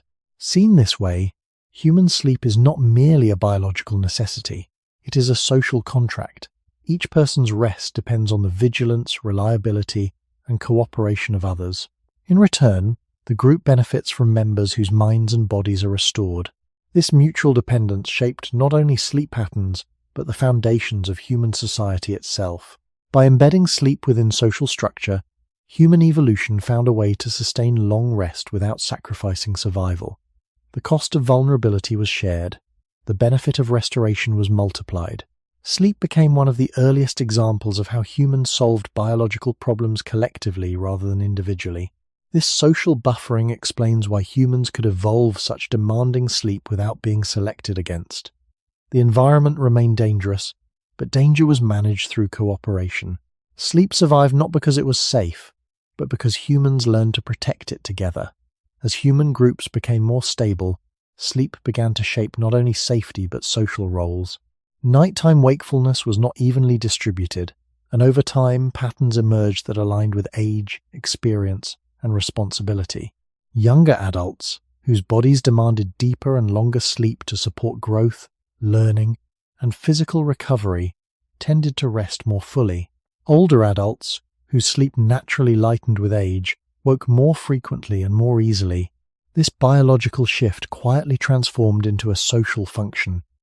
Lighter sleep made older individuals more responsive to subtle sounds and changes in the environment. Without formal planning, human groups gained a rotating presence of awareness during the night. This was not enforced or assigned. It emerged from physiology itself. Evolution did not require every member of the group to remain equally alert. It only required that someone be available when danger approached. Age-related sleep changes provided that coverage without reducing total rest across the group. This arrangement reduced the cost of sleep dependency while preserving its benefits. It also reinforced the value of older individuals within the group. Beyond knowledge and memory, they contributed through presence. Their wakefulness acted as a buffer, allowing others to sleep more deeply. In return, they benefited from the group's protection and shared resources. Sleep thus became woven into intergenerational cooperation. Children slept the most, protected by adults. Adults slept deeply when they could, replenishing strength and attention. Elders slept lightly, anchoring the group to the surrounding world. This balance supported survival without requiring constant vigilance from everyone. Over time, this pattern shaped expectations. Night was not a period of total unconsciousness for the group, but a fluctuating state of partial awareness. Sounds were noticed. Movements were registered. Threats were detected early rather than suddenly. This reduced panic and allowed measured responses. Sleep remained vulnerable, but no longer blind. As human settlements became more permanent, these patterns persisted. Shelters and walls reduced external danger, but social sleep roles remained. People continued to sleep near one another. The presence of others remained reassuring even when physical protection increased. The brain had evolved to associate safety with proximity and shared awareness. Solitary sleep did not become the default. Even today, isolation during sleep often increases vigilance rather than rest. This reveals how deeply social buffering is embedded in human sleep biology. It is not merely cultural preference. It is an expectation shaped by thousands of generations. The ability to sleep deeply depends on cues of shared presence, even if danger is low. This expectation also influenced daily rhythms. Groups tended to synchronize sleep and wake times loosely rather than precisely. Some members rose earlier, others stayed awake later. This staggered pattern extended coverage into the margins of night and dawn, times when danger was highest. Again, the solution was not to reduce sleep, but to distribute it intelligently. Human evolution repeatedly favored solutions that preserved rest while managing risk socially. This preference had long-term consequences. By protecting sleep collectively, human groups allowed the brain and body to continue accumulating complexity without being selected against. The demand for sleep could increase without threatening survival because its costs were shared. Each individual benefited from the group's vigilance, and the group benefited from individuals who were well-rested and mentally stable. Sleep thus reinforced cooperation in a feedback loop. Cooperation protected sleep. Sleep enhanced cooperation. This loop strengthened social bonds and increased group resilience. Over generations, it became self-sustaining. The human need for sleep did not force isolation or weakness. It encouraged interdependence. In this way, sleep shaped social structure just as social structure protected sleep. By the time complex societies emerged, this relationship was already deeply ingrained. Nighttime rest was no longer a private biological event. It was a collective condition maintained by trust, proximity, and shared responsibility. This collective management of vulnerability allowed humans to carry forward a sleep-heavy biology into increasingly complex worlds. Without it, the demands of sleep might have limited cognitive growth. With it, those demands became manageable. Sleep survived not because it was safe, but because humans learned to hold risk together while allowing the mind and body to rest. As human societies expanded beyond small mobile groups, the challenge of protecting sleep shifted but did not disappear. Larger groups meant more safety in numbers, yet they also meant more internal disturbance. Sounds, movement, and social tension increased as communities grew. Sleep had to adapt again, not by becoming shorter, but by becoming more tolerant of background activity.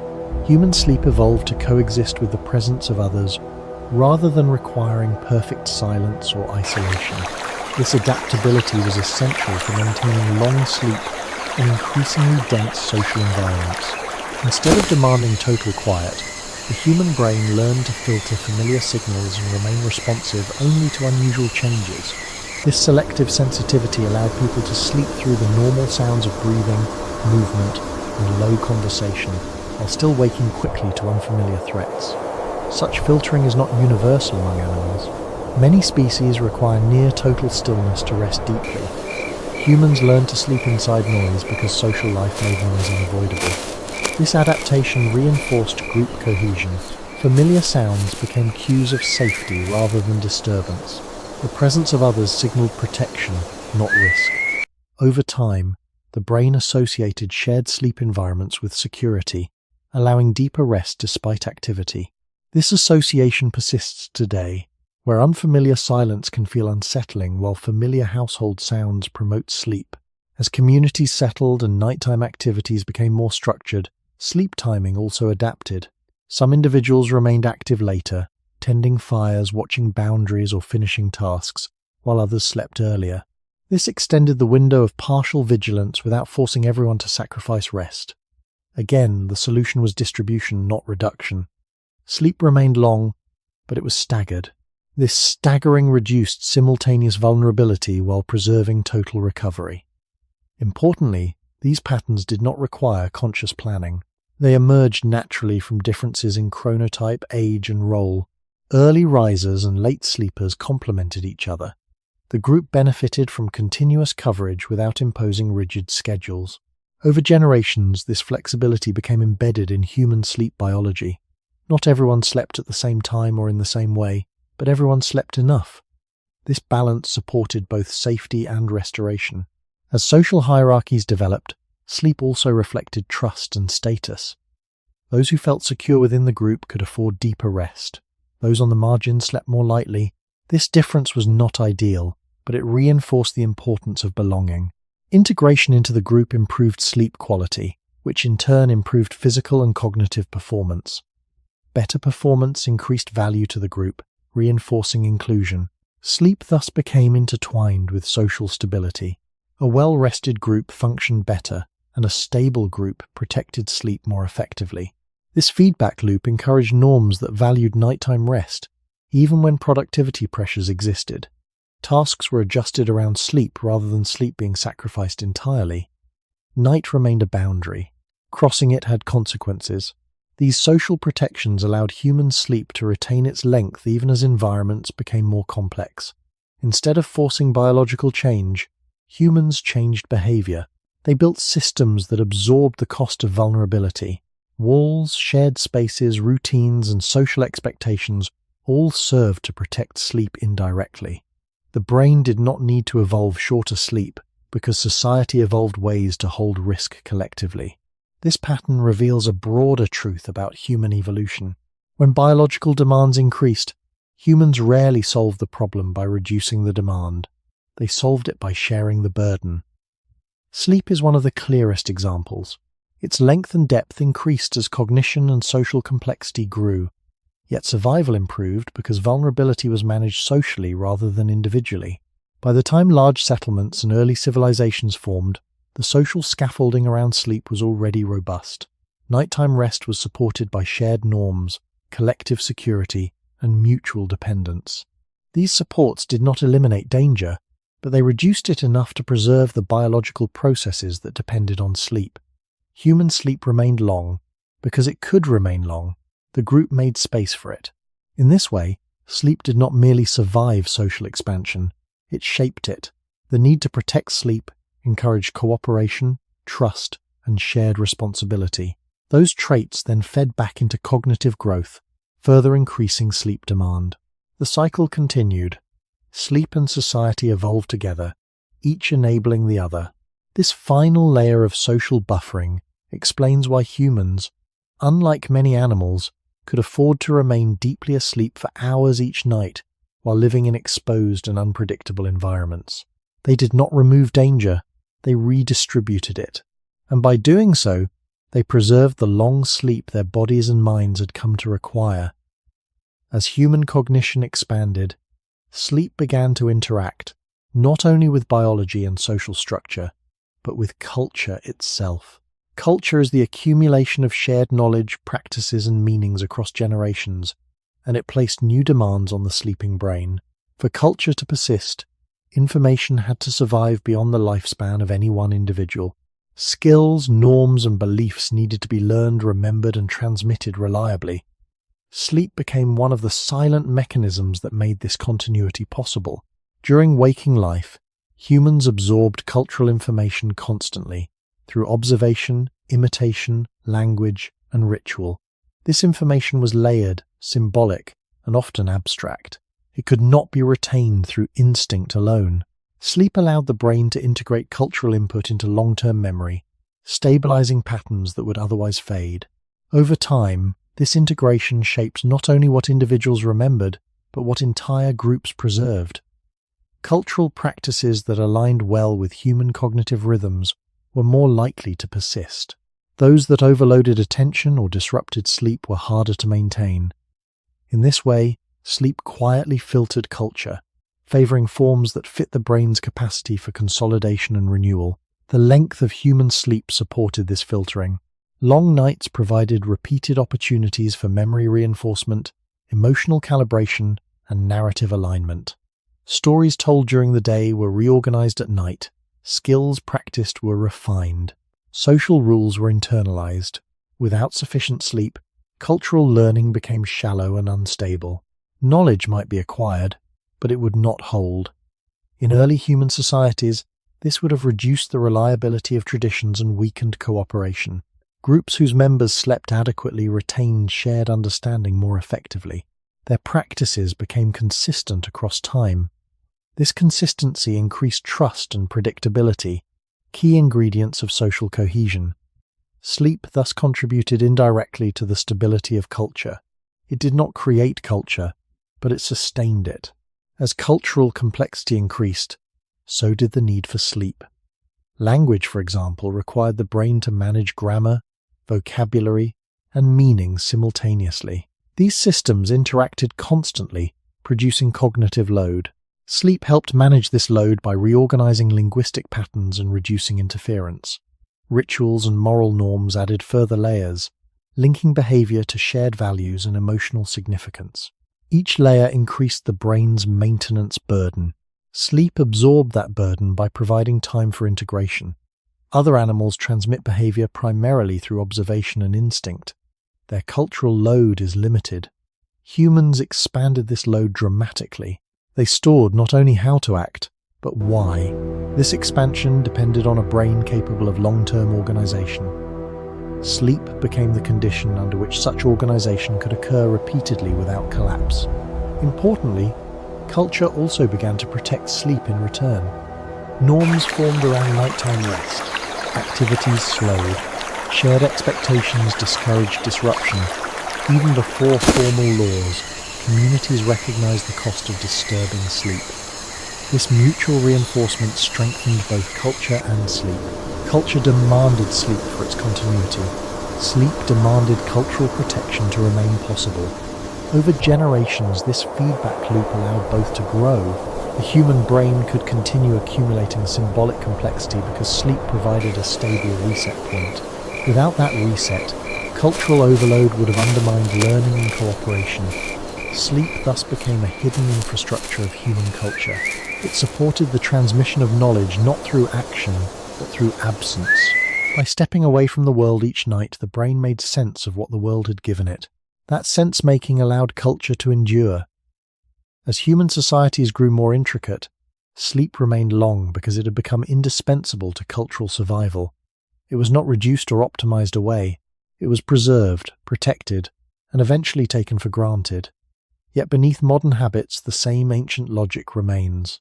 Human culture rests on minds that can withdraw, reorganize, and return renewed. Sleep makes that withdrawal possible.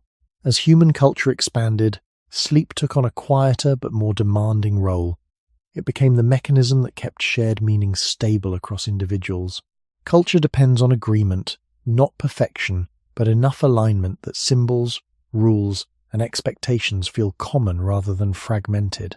Each day, humans encounter cultural signals through language, gesture, routine, and social feedback. These signals are absorbed unevenly. Personal experience, emotion, and context all distort interpretation.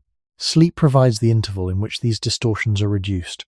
During sleep, the brain does not merely store information, it subtly adjusts personal understanding toward patterns that feel familiar, coherent, and socially consistent. This process does not enforce conformity through conscious effort. It works through repetition and emotional weighting. Ideas that fit existing cultural structures are reinforced. Those that clash strongly with shared norms lose intensity. Over many nights, this quiet adjustment keeps individual interpretations from drifting too far apart. Without it, cultural coherence would erode gradually, as each person accumulated idiosyncratic meaning. The length of human sleep matters here. Cultural alignment is not achieved in a single pass.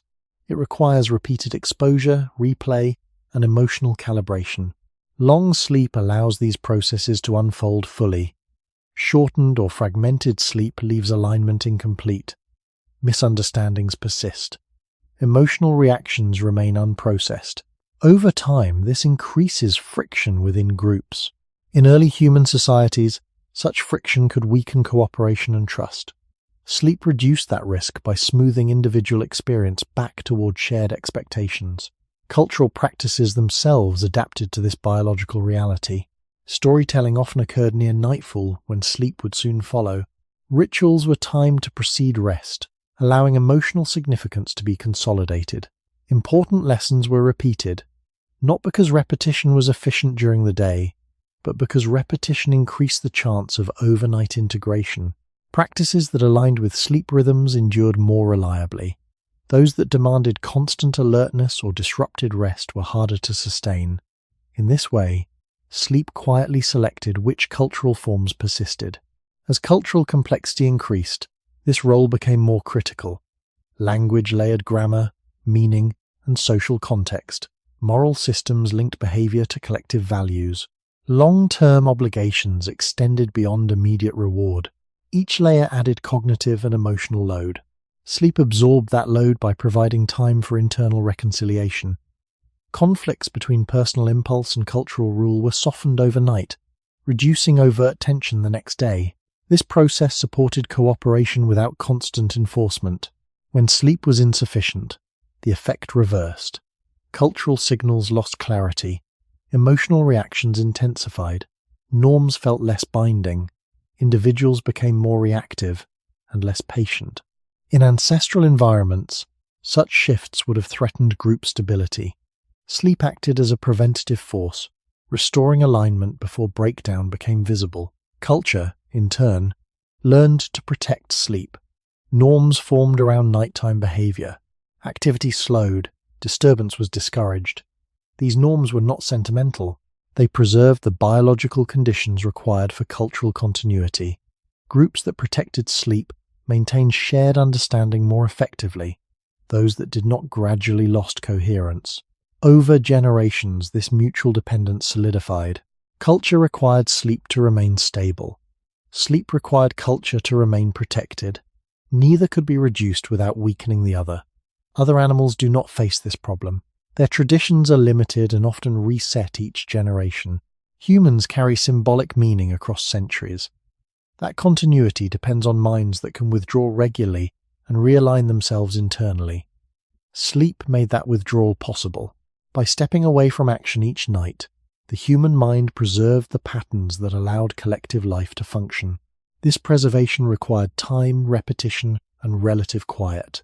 Human sleep remained long because cultural life made it necessary, not optional. As culture accumulated across generations, it introduced a final pressure that made long human sleep unavoidable. Responsibility extended beyond the present moment. Humans did not only react to what existed, they felt accountable to what came before and what would come after. Ancestors, descendants, promises, debts, and expectations all occupied mental space. This temporal extension of responsibility placed continuous strain on attention and emotion. the mind carried unfinished obligations forward each day. Sleep became the only interval in which this burden could be temporarily set down and reorganized. During sleep, the brain loosened its grip on immediate duty. Future outcomes lost urgency, past failures softened. This suspension was not escape, it was maintenance. Without it, responsibility would accumulate without release, narrowing perception and exhausting judgment. Other animals do not experience this pressure. Their actions are bound largely to immediate context. Humans live inside timelines that stretch far beyond the present. Culture created these timelines, and sleep became the mechanism that made them psychologically tolerable. By repeatedly disengaging from obligation at night, the brain preserved the capacity to re-engage the next day. This cycle prevented long-term commitment from becoming permanent stress. It also allowed humans to sustain cooperative systems that required patience and delayed reward. Farming, caregiving, teaching, and governance all depended on individuals who could carry responsibility across time without collapsing under its weight. Sleep protected that capacity by creating a daily boundary. Within this boundary, the mind could reorder priorities, reduce emotional load, and restore perspective. Over generations, this function became embedded. The brain came to expect nightly relief from temporal pressure. When sleep was shortened, that relief did not occur. Responsibility felt heavier. Time felt compressed. Reactions became sharper. These effects are not modern inventions. They reflect an ancient dependency. In early societies, individuals who could not regulate long-term obligation became unreliable partners. Sleep preserved reliability by preventing overload. Culture thus depended on sleep not only for memory and norm alignment, but for endurance of commitment. As cultural systems grew larger and more abstract, this dependence intensified. Laws replaced customs. Institutions replaced kin groups. Yet the human brain remained the same. It still required withdrawal to manage responsibility. Sleep remained long because the mental weight of culture continued to grow. Instead of reducing that weight, humans built structures to support sleep around it. Nights remained protected even as days became more complex. This final layer completes the picture. Human sleep is long because it carries the cost of living beyond the present. It allows a mind shaped by culture to step out of time briefly and return capable of continuing. Without that pause, cultural continuity would fracture under its own demands. Sleep made long responsibility survivable. That is why, even as culture advanced, sleep could not shrink. It had become the release valve for a mind that agreed to carry the future. As human environments changed, sleep faced a new kind of pressure that did not come from predators or climate, but from time itself. The transition from mobile foraging to settled life altered how days were structured and how nights were experienced. With agriculture came seasons of intense labor, followed by periods of waiting. Work became repetitive, predictable, and bound to long-term outcomes rather than immediate survival. This shift did not reduce the need for sleep. It reshaped it. The human body still required long rest, but the context around that rest changed. Instead of sleeping wherever exhaustion demanded, humans began sleeping within schedules shaped by planting, harvesting, storage, and social obligation. Sleep became anchored to collective time rather than individual fatigue. This anchoring increased regularity, which supported the brain's dependence on consistent restoration. At the same time, it introduced tension. Agricultural life required early rising, coordinated effort, and endurance across weeks or months. Sleep could not be shortened without cost, but it was increasingly constrained. Human biology did not adapt by needing less sleep. It adapted by relying more heavily on the quality and timing of sleep that remained. Regular nights became more important than flexible rest. The brain learned to expect recovery at specific intervals. When those intervals were missed, the consequences became more pronounced. This explains why settled societies place strong emphasis on nightly routines. Darkness signaled rest.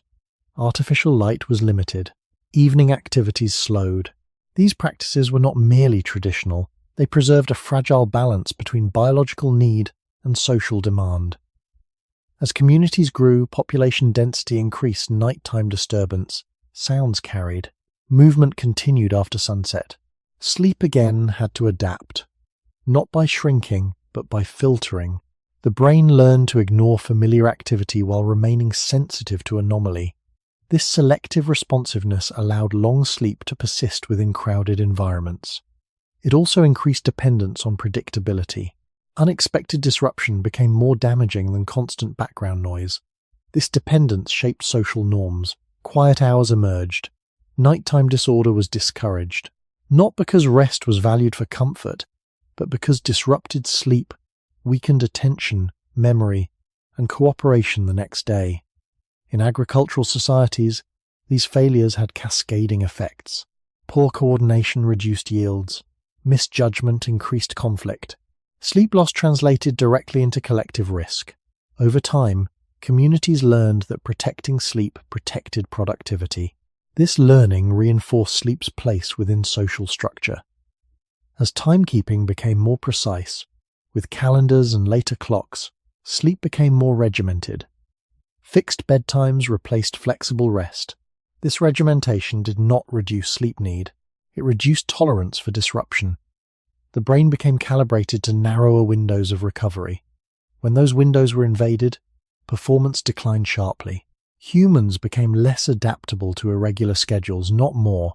This vulnerability is often mistaken for weakness. It is actually specialization. The human sleep system had optimized for predictability rather than flexibility. That optimization supported complex coordination but increased sensitivity to change. Other animals retain flexibility because their survival does not depend on synchronized collective timing. Humans traded flexibility for order. Sleep anchored that order by providing a reliable reset point. In settled life, this reset became essential. Long-term projects required minds that could return each day restored and aligned.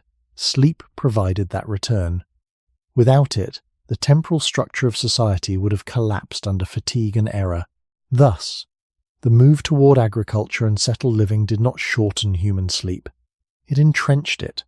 Sleep became the quiet foundation upon which scheduled life was built. It remained long because the demands placed upon waking hours grew heavier, not lighter. As settled life intensified, sleep became increasingly intertwined with hierarchy and obligation. In early agricultural societies, not all time was valued equally, and not all people were permitted the same rest. Roles emerged that demanded extended wakefulness, whether for guarding stores, tending fires, caring for animals, or managing communal affairs. Yet even as these roles multiplied, the biological need for sleep did not diminish. Instead, societies developed ways to redistribute sleep debt rather than eliminate it. Those who stayed awake longer at night were often granted rest during daylight hours or relieved of other labor. This redistribution acknowledged an implicit truth. Sleep loss carried consequences that could not be ignored without cost to the group. When redistribution failed, errors increased. Fatigue impaired judgment, memory, and emotional restraint, leading to conflict and inefficiency. Over time, communities learned that pushing sleep too far produced instability rather than productivity. This learning shaped customs and expectations. Periods of rest were woven into daily life, not as indulgence, but as necessity. Even in societies that valued discipline and endurance, prolonged sleep deprivation was recognized as dangerous. The body could be commanded to work, but the mind could not be forced to function indefinitely without rest. This reality placed limits on exploitation. While inequality existed, sleep remained a shared biological constraint that no social system could fully override. The presence of these limits influenced how labor was organized. Tasks that required precision, memory, or coordination were scheduled when people were most rested. Night labor was minimized or reserved for emergencies. When extended wakefulness was unavoidable, its effects were anticipated and mitigated. This pragmatic approach did not arise from compassion alone. It emerged from observation. Groups that ignored sleep paid for it through reduced cohesion and increased error. As timekeeping tools improved, sleep schedules became more rigid. Fixed start times reduced flexibility. Individuals were expected to align with collective rhythms regardless of personal variation. This rigidity amplified the cost of sleep disruption. Missing rest at the wrong time became more damaging than missing it occasionally. The human brain, tuned to regular cycles, struggled to compensate. Errors clustered. Mood declined. Cooperation suffered. These effects reinforced the importance of protecting nighttime rest. Laws and norms emerged that restricted nighttime activity, noise and movement. Night became a protected interval, not because danger vanished, but because rest had become structurally essential. The growth of cities intensified this dynamic. Density increased disturbance. Artificial light extended activity into darkness. Yet even as nights grew brighter, the need for sleep remained unchanged. Instead of sleeping less, humans developed stronger boundaries. Curfews, quiet periods, and designated rest spaces attempted to preserve the conditions sleep required. These measures reflected adaptation at the social level rather than the biological one. The body did not evolve to need less sleep. Society evolved to defend the sleep it needed. This defense became more complex as obligations multiplied. Trade, governance, and specialization increased cognitive load. Individuals carried responsibilities that extended across days and seasons. Sleep absorbed this load by providing a daily reset. Without that reset, responsibility became unsustainable. People burned out, withdrew, or made costly mistakes. In agricultural and early urban societies, such failures affected not only individuals but entire systems. Missed planting cycles, mismanaged stores, and social unrest could follow prolonged fatigue. Sleep thus became indirectly tied to stability and survival at scale. Protecting sleep was protecting order. This realization hardened into tradition. Nights were for rest, days were for work. Deviating from this pattern carried risk. Over time, the human relationship with sleep became more constrained, but also more dependent. Regular schedules supported complex coordination but reduced resilience to disruption. Humans became specialists in predictability. Sleep anchored that predictability. It provided the consistent restoration required to maintain long-term projects and shared systems. Other animals retained flexibility by limiting the scope of their obligations. Humans expanded obligation and paid for it with deeper reliance on sleep. By this stage, sleep was no longer merely a biological need inherited from the past. It was a structural requirement of organized life.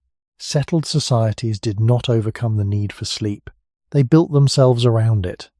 As human societies matured, the final pressure shaping sleep in settled life came from scale. When communities expanded into towns and cities, individual fatigue no longer affected only personal survival or small groups. It began to influence systems that depended on coordination among many strangers. Trade networks, governance, defense, and shared infrastructure all required sustained attention and reliable judgment. In this context, sleep loss produced risks that were delayed but widespread. A tired individual might make a small mistake, but within a large system, that mistake could propagate. Miscommunication, miscalculation, and emotional reactivity could ripple outward, disrupting many others. Sleep thus became a factor in systemic stability rather than individual endurance. Urban life intensified cognitive load. People navigated denser social environments, managed abstract rules, and responded to constant sensory input. The brain processed more signals than ever before, yet its biological limits remained unchanged. Sleep absorbed the excess by providing a nightly reset. Without it, accumulated strain reduced the reliability of perception and decision-making. In large societies, unreliability was costly. Errors compounded, conflicts escalated, trust eroded. Over time, communities learned that chronic fatigue undermined order more effectively than external threats. This learning shaped norms and institutions. Nighttime rest was increasingly protected, not only for health, but for predictability. Stable sleep schedules produced stable behavior. Stability allowed planning. Planning supported scale. Sleep thus became embedded in the architecture of civilization. Buildings were designed to separate rest from activity. Districts quieted at night. Laws regulated nighttime behavior. These measures did not eliminate disruption, but they reduced it enough to preserve long sleep. Importantly, the goal was not to reduce sleep need, but to accommodate it within crowded environments. Human biology had already committed to long rest. Society adapted around that commitment. As specialization increased, the cost of sleep loss rose further. Roles that required abstract reasoning, long-term planning, or emotional restraint became more common. Leaders, coordinators, and record keepers all depended on clear cognition. Fatigue in these roles produced disproportionate harm. Sleep became indirectly tied to legitimacy and trust. Those who appeared exhausted were seen as unreliable. Rested minds commanded confidence. This perception reinforced the social value of sleep. Even when productivity pressures mounted, sleep could not be discarded entirely without destabilizing authority and coordination. At the same time, the predictability of settled life reduced tolerance for irregular sleep. The brain became calibrated to fixed cycles. Deviations produced stronger effects. Humans became less flexible than their ancestors, not because they were weaker, but because their systems were more tightly coupled. Sleep anchored these couplings. It synchronized individuals to shared time. Without that synchronization, collective function degraded. This specialization marks a turning point. Early humans managed sleep risk through mobility and social buffering. Settled societies managed it through structure and regulation. In both cases, the solution preserved long sleep rather than eliminating it. The demand remained. Only the method of protection changed. By the time complex civilizations emerged, sleep was no longer negotiable at any level. It supported cognition, emotion, cooperation, culture, and now systemic order. Removing it would unravel too many dependencies at once. Thus, the settled human world did not overcome the need for sleep. It magnified its importance. Sleep became the silent stabilizer of large-scale life, holding together systems that no individual fully understood.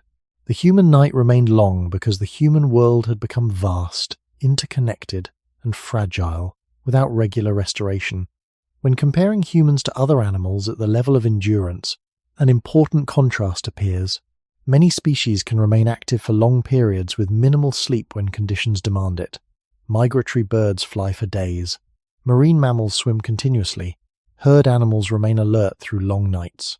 These abilities are often interpreted as superior resilience, but they reflect a different evolutionary strategy.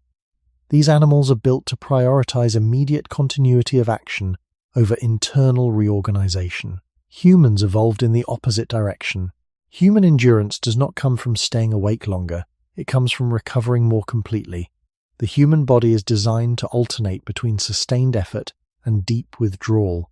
During waking hours, humans can walk long distances, carry loads, coordinate socially, and adapt flexibly to changing conditions. This endurance is not powered by constant alertness. It is powered by the expectation of rest. Sleep restores the systems that make long-term effort possible. Without it, human endurance collapses quickly. Other animals distribute endurance differently. Migratory birds rely on simplified neural processing during flight, reducing cognitive load. Marine mammals rest parts of the brain while remaining mobile. Grazing animals rely on reflexive behavior and constant vigilance rather than complex planning. These strategies reduce dependence on deep global sleep. Humans did not evolve such compartmentalization. The human brain integrates perception, memory, emotion, and intention tightly. This integration allows flexible problem solving but prevents partial shutdown. Endurance, therefore, is not achieved by bypassing sleep, but by protecting it. In early human life, endurance mattered most over days and seasons rather than hours. Persistence hunting, long foraging routes, and seasonal migration required bodies that could recover reliably. Sleep provided that reliability. A human could remain effective across weeks because each night restored internal balance. Animals that sacrifice sleep for continuous activity often do so temporarily and pay a cost later. Humans pay the cost immediately. Sleep loss rapidly degrades coordination and judgment. This rapid degradation is not failure. It is a signal that the system is not meant to run continuously. Evolution favored humans who could stop, withdraw, and return capable rather than those who pushed until collapse. This strategy aligns with social endurance as well. Human cooperation depends on emotional regulation and trust, both of which deteriorate with fatigue. Sleep protects social endurance by resetting emotional tone. Other animals rely less on cooperation across long time spans. Their endurance is physical and immediate. Human endurance is cumulative and relational. Sleep supports that form of endurance by maintaining clarity and stability across repeated effort. This difference explains why humans appear fragile compared to animals that sleep little. The fragility is structural. Humans are not built to endure through deprivation. They are built to endure through cycles. Sleep anchors those cycles. Without it, the human system loses coherence. With it, humans can sustain long projects, long journeys, and long lives. This endurance through recovery, rather than endurance through deprivation, is a defining feature of the human strategy. It explains why sleep remained long even as environments changed. Reducing sleep would have undermined the very endurance that allowed humans to thrive over time. Human endurance also differs from other animals in how failure manifests when sleep is lost. In many species, deprivation leads first to physical weakness. Muscles tire, movement slows, reaction becomes sluggish. In humans, the earliest failures are cognitive and social. Judgment falters. Emotional control weakens. Perception becomes distorted. These failures appear long before the body collapses. This pattern reveals what human endurance is truly protecting. It is not raw strength or speed, but coordinated thought and stable interaction. Sleep preserves these capacities by restoring the brain's ability to integrate information accurately. Without sleep, humans may still move and act, but their actions lose coherence. They misread situations, overestimate threats, and underestimate consequences. In ancestral environments, such errors were dangerous. A tired human might choose the wrong route, misinterpret another person's intention, or respond aggressively when restraint was required. These failures did not require days of deprivation. They emerged quickly. This sensitivity shaped evolutionary outcomes. Humans who attempted to function continuously without sleep did not gain advantage. They lost reliability. Groups depended on individuals who could remain emotionally steady and cognitively clear across repeated interactions. Sleep protected that steadiness. Other animals rely more heavily on instinctual responses that degrade less dramatically with fatigue. Their behavior remains functional even when tired because it depends less on interpretation and anticipation. Humans depend on interpretation constantly. Every interaction carries layered meaning. Endurance in such a system requires periodic reset.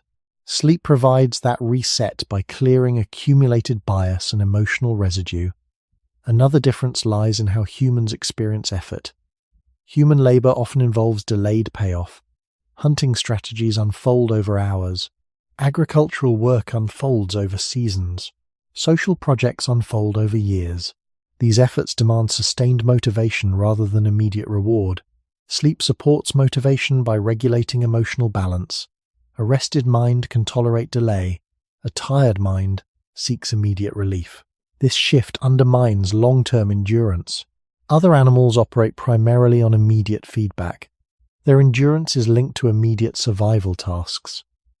Humans operate within abstract timelines. Sleep preserves the capacity to remain committed to goals whose outcomes are not immediately visible. This capacity becomes fragile when sleep is lost. Fatigue narrows perspective. The future feels compressed. Patience erodes. In early human societies, such erosion weakened cooperation and planning. Sleep preserved future-oriented endurance by resetting emotional time perception. The human body thus evolved to treat sleep loss as an urgent signal rather than a tolerable inconvenience. Performance declines sharply to discourage continued deprivation. This response is protective. It prevents individuals from pushing beyond limits that would compromise group function. In contrast, animals that can tolerate sleep loss often do so because their survival strategy benefits from short-term continuity more than long-term stability. Humans reversed that priority. Stability mattered more. Endurance meant returning each day capable of clear thought and balanced emotion. Sleep ensured that return. This design also explains why humans struggle with sustained vigilance. Guarding, monitoring, and constant attention exhaust the system quickly. Humans are not built for permanent watchfulness. They are built for alternating roles within a group. Sleep enables this alternation. Some rest while others act. Over time, roles shift. Endurance emerges at the group level rather than the individual level. Other animals embed endurance within individuals. Humans embed it within cycles and cooperation. This difference extends into modern life. Humans may admire animals that sleep little and remain active, but attempting to imitate that pattern leads to rapid decline. The human brain resists continuous operation because it was never selected to function that way. It was selected to withdraw regularly and return restored. Sleep anchors that rhythm. It defines the boundary between effort and renewal. When that boundary is respected, human endurance appears remarkable. When it is violated, endurance collapses quickly. This is not a flaw, it is a design that prioritizes long-term function over short-term persistence. Through sleep, humans traded the ability to remain awake indefinitely for the ability to remain coherent, cooperative, and adaptable over long spans of time. That trade shaped the entire human strategy. Endurance was not achieved by resisting rest, but by depending on it. When viewed across evolutionary time, human endurance reveals a final and decisive pattern. Humans did not evolve to outlast other animals by staying awake longer or pushing the body past exhaustion. They evolved to endure by preserving internal coherence across repeated cycles of effort and withdrawal. The human strategy favored continuity of function rather than continuity of action. Instead of remaining active at all costs, humans withdrew regularly to restore balance, then returned capable of sustained, coordinated effort. Sleep made this rhythm possible by providing a predictable interval in which internal systems could reset together rather than separately. Cognition, emotion, and social awareness were restored as a whole, not patched individually. Other animals endure stress by simplifying behavior, narrowing focus, and relying on fixed responses that degrade slowly under fatigue. Humans endure by maintaining complexity, and complexity cannot be preserved without regular disengagement.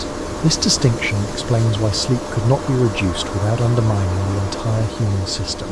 Intelligence, cooperation, culture, and long-term planning all depended on a mind that could reset itself completely. Partial rest was insufficient. Fragmented sleep degraded the very capacities that made endurance meaningful rather than merely physical. Over generations, natural selection favored humans who respected this rhythm, not those who resisted it. The body learned to signal breakdown quickly when sleep was denied, discouraging prolonged deprivation. These signals were not weaknesses. They were protective constraints that prevented individuals from continuing in states of impaired judgment and emotional instability. Endurance thus became a property of rhythm rather than resistance. Humans thrived not by pushing through fatigue, but by returning from it restored. This approach scaled with social complexity. As obligations extended across years and systems grew larger, the cost of cognitive error increased dramatically. A mistake was no longer confined to a single action. It could ripple through social networks, plans, and shared resources. Sleep buffered that cost by maintaining clarity, restraint, and proportional response. Without sleep, endurance turned brittle. Performance could continue briefly, but it fractured under pressure. With sleep, endurance became elastic. Humans could absorb stress, adapt to change, and continue forward without losing coherence. This elasticity defined human success more than raw stamina. It allowed long migrations that unfolded over seasons, long projects that demanded patience, and long lives that required ongoing self-regulation. The need for sleep remained high because the benefits of coherence outweighed the risks of nightly vulnerability. By committing to deep, regular rest, humans accepted temporary withdrawal in exchange for durable function. This trade did not weaken the species. It shaped it. Sleep anchored the cycle that allowed humans to persist, not merely survive. It marked the boundary where effort ended and renewal began. At that boundary, accumulated strain was released before it became collapse. Over time, this rhythm became embedded so deeply that deviation carried immediate consequences. Fatigue impaired social judgment before it impaired movement. Emotional volatility appeared before physical failure. These patterns reveal what human endurance was truly designed to protect. It protected coordination, trust, and foresight, not just motion. Humans were never selected to operate continuously. They were selected to operate repeatedly, returning each day capable of clear thought and stable interaction. Sleep preserved that capacity by enforcing a pause that no social pressure could permanently override. Even as environments changed and demands increased, the underlying logic remained fixed. Reducing sleep would have undermined the very endurance that allowed humans to function across long spans of time. By maintaining cycles of withdrawal and return, humans preserved the complexity that defined them. Endurance was not achieved by resisting rest, but by depending on it. In that dependence lay the durability of the human strategy, a strategy that traded constant action for sustained coherence and found in sleep the mechanism that made long human effort possible. As human biology settled into its long dependence on sleep, a new tension emerged that evolution could not resolve internally. Human sleep was optimized for environments shaped by natural light, predictable darkness, and relatively stable daily rhythms. For most of human history, night arrived slowly, activity diminished, and rest followed without negotiation. Sleep aligned with the planet itself. The brain evolved expecting this alignment. Yet as human societies advanced, the environment began to change faster than biology could follow. Artificial light, extended activity, and social demands gradually altered the structure of night, introducing a mismatch between ancient sleep needs and modern conditions. This mismatch did not reduce the biological requirement for sleep. It obscured it. Humans did not evolve mechanisms to need less sleep when nights grew brighter or schedules grew tighter. Instead, the signals that governed sleep became easier to override temporarily, even as the underlying processes remained unchanged. The brain continued to require long, continuous rest to restore internal balance, but the external cues that once enforced that rest weakened. Darkness no longer guaranteed withdrawal. Silence no longer marked safety. Sleep became something to manage rather than something that arrived naturally. From an evolutionary perspective, this was a novel problem. For millions of years, sleep pressure aligned with environmental constraint. Being awake at night was costly and dangerous. The environment enforced rest. Once humans learned to manipulate light and time, that enforcement relaxed. The brain was left relying more heavily on internal signals of fatigue, rather than external boundaries. These signals, however, evolved as warnings, not commands. They were designed to discourage continued wakefulness in rare circumstances, not to regulate daily life against persistent stimulation. As a result, modern humans often experience sleep loss not as immediate collapse, but as gradual erosion. Performance declines subtly. Emotional regulation weakens quietly. Judgment becomes less precise before it fails outright. This pattern mirrors the evolutionary design. Sleep loss was never meant to be chronic. The system assumes recovery will follow disruption. When disruption becomes routine, the system degrades without triggering an emergency response. This makes the cost of sleep loss easy to underestimate. Importantly, this mismatch affects humans differently than other animals. Species that evolved flexible or fragmented sleep can tolerate irregular rest more easily. Humans cannot. Their sleep architecture assumes consolidation. Many of the processes that support cognition, emotional balance, immune regulation, and cultural integration depend on uninterrupted cycles. Breaking these cycles repeatedly does not produce dramatic failure at once. It produces cumulative instability. The brain remains functional, but less reliable. Over time, this unreliability spreads into social systems. Historically, societies responded to this risk by rebuilding external boundaries around sleep, curfews, shared rest periods, and social norms limiting nighttime activity emerged not by accident, but by necessity. They compensated for the loss of natural cues. Where such boundaries weakened, instability increased. Fatigue amplified conflict. Errors multiplied. Productivity suffered. These outcomes reinforce the value of protecting sleep even when it appeared negotiable. This reveals a crucial insight. Human sleep did not become excessive in modern times. It became underprotected. The biological requirement remained constant while the environment changed around it. Sleep began to compete with artificial incentives rather than resting on ecological constraint.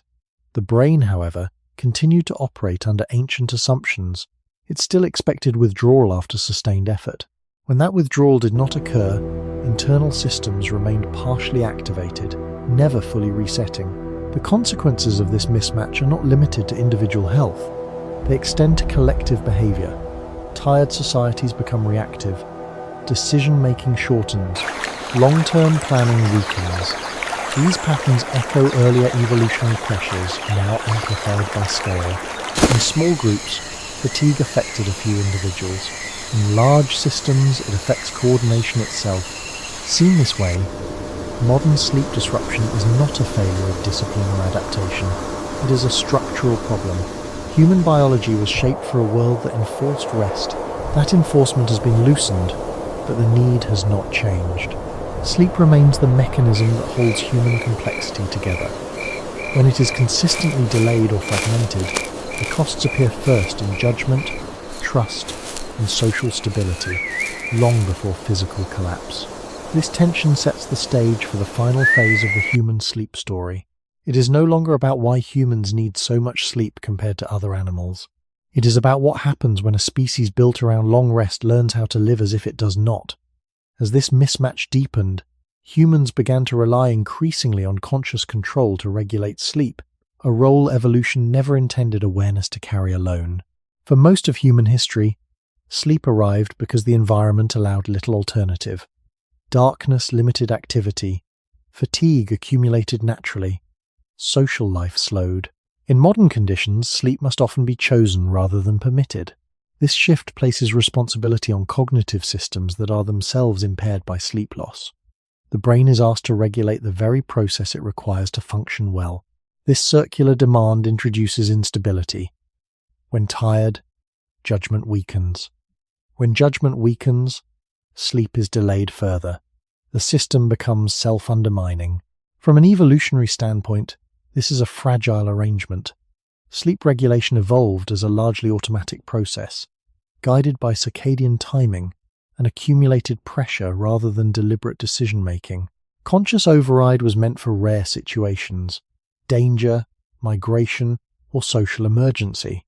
It was never designed to operate nightly against persistent stimulation. Yet modern life repeatedly activates this override. Artificial light extends perceived day. Social obligations ignore biological timing. Information continues to demand attention. Sleep pressure builds, but so does incentive to remain awake. The brain enters a state of prolonged partial activation, neither fully engaged nor fully disengaged. This state carries a distinctive cost. Instead of dramatic failure, it produces subtle distortion. Emotional responses become less proportional. Risk assessment shifts. Short-term rewards gain weight over long-term consequences. These changes are difficult to detect from within because they alter perception itself. The individual feels functional, even productive, while operating below baseline reliability. This illusion is dangerous. It masks cumulative decline. Evolution did not equip humans with strong internal alarms for chronic sleep restriction because such restriction was historically rare. The system assumes correction will follow. Over time, this chronic partial deprivation reshapes behavior. People adapt by narrowing focus, simplifying goals, and reducing emotional range. These adaptations resemble stress responses rather than true optimization. They preserve short-term function at the expense of flexibility. In small doses, this narrowing can be useful. Under sustained conditions, it erodes creativity, empathy, and foresight. The mind becomes efficient but brittle. This brittleness mirrors what happens when complex systems lose regular maintenance. They continue to operate, but small errors accumulate until resilience is lost. Other animals often avoid this trap because their sleep systems are more flexible or compartmentalized. Humans cannot disengage parts of the brain independently. The same systems that manage attention and decision-making are required to initiate rest. When these systems are strained, sleep regulation suffers. The result is not adaptation, but drift. Sleep timing shifts later. Depth decreases. Fragmentation increases.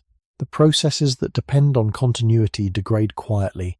Historically, societies attempted to counteract this drift by externalizing sleep regulation.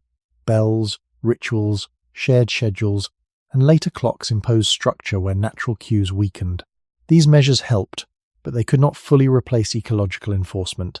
The responsibility still fell increasingly on individuals to comply. As complexity grew, compliance became harder. The system leaned on willpower, a resource that sleep loss steadily depletes. This dynamic explains why modern humans often feel caught between awareness of sleep's importance and inability to protect it consistently. The problem is not ignorance, it is misalignment. The brain's regulatory design expects cooperation from the environment. When that cooperation disappears, regulation becomes effortful and error-prone. No amount of intention can fully compensate for a system working against its original constraints. The consequences extend beyond individuals. Groups composed of partially rested members show reduced tolerance for ambiguity, increased conflict, and shorter planning horizons. These effects scale with size. In large systems, small cognitive distortions multiply.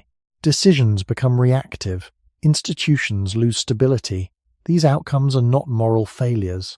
They are predictable consequences of biological systems operating outside their designed context. Understanding this clarifies why the human need for sleep has not diminished, despite technological advancement. Progress removed external limits on wakefulness, without altering internal requirements for restoration. Sleep did not become obsolete. It became vulnerable. Protecting it now requires conscious effort and collective agreement rather than natural constraint. This realization reframes modern sleep struggle. It is not evidence that humans are poorly adapted. It is evidence that adaptation outran biology. Sleep remains the mechanism that preserves coherence in a species built for complexity. When that mechanism is weakened, complexity becomes harder to sustain. This tension points forward to the final question. If human sleep cannot shrink without cost, and the environment no longer enforces it reliably, what must change to preserve the balance that evolution once maintained automatically? As the modern environment continued to drift away from evolutionary expectations, human sleep entered its most fragile phase. The biological need remained unchanged, but the mechanisms that once protected sleep weakened further. Darkness no longer enforced rest. Community rhythms fragmented. Individual schedules diverged. In this landscape, sleep ceased to be a shared boundary and became a private negotiation. Each person carried responsibility for protecting a process that had never evolved to be defended alone. This shift exposed a deeper truth about human sleep. It was never meant to survive purely on self-discipline. It depended on structure, predictability, and collective agreement.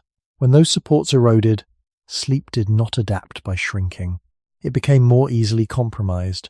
The brain continued to demand long, continuous rest, but the path to obtaining it grew narrow and unstable.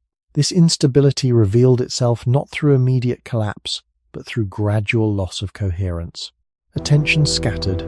Emotional tone flattened or intensified unpredictably. The sense of time compressed. Long-term consequences felt abstract and distant. These changes were subtle enough to normalize, yet powerful enough to reshape behavior. Individuals adapted by lowering expectations rather than restoring capacity. Fatigue became background noise. Over time, this normalization masked the true cost of sleep loss.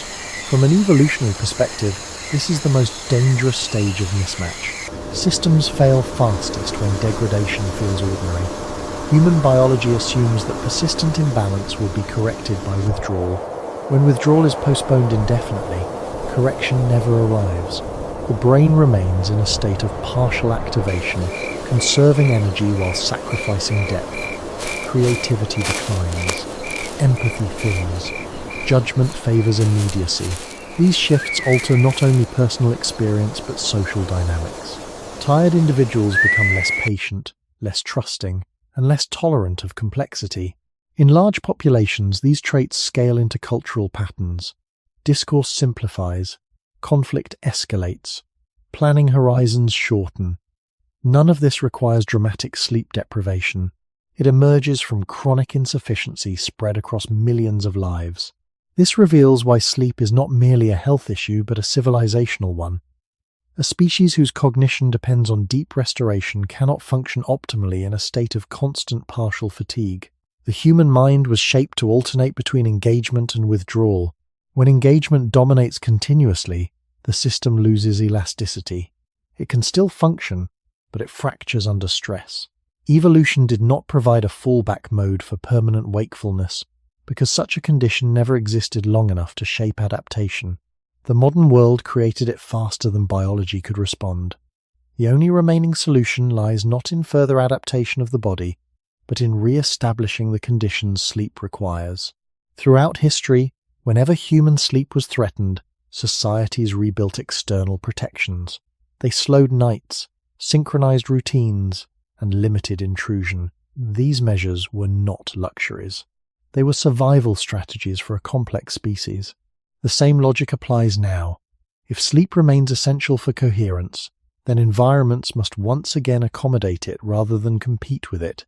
This does not require returning to the past. It requires recognizing limits. Human intelligence expanded by accepting vulnerability at night.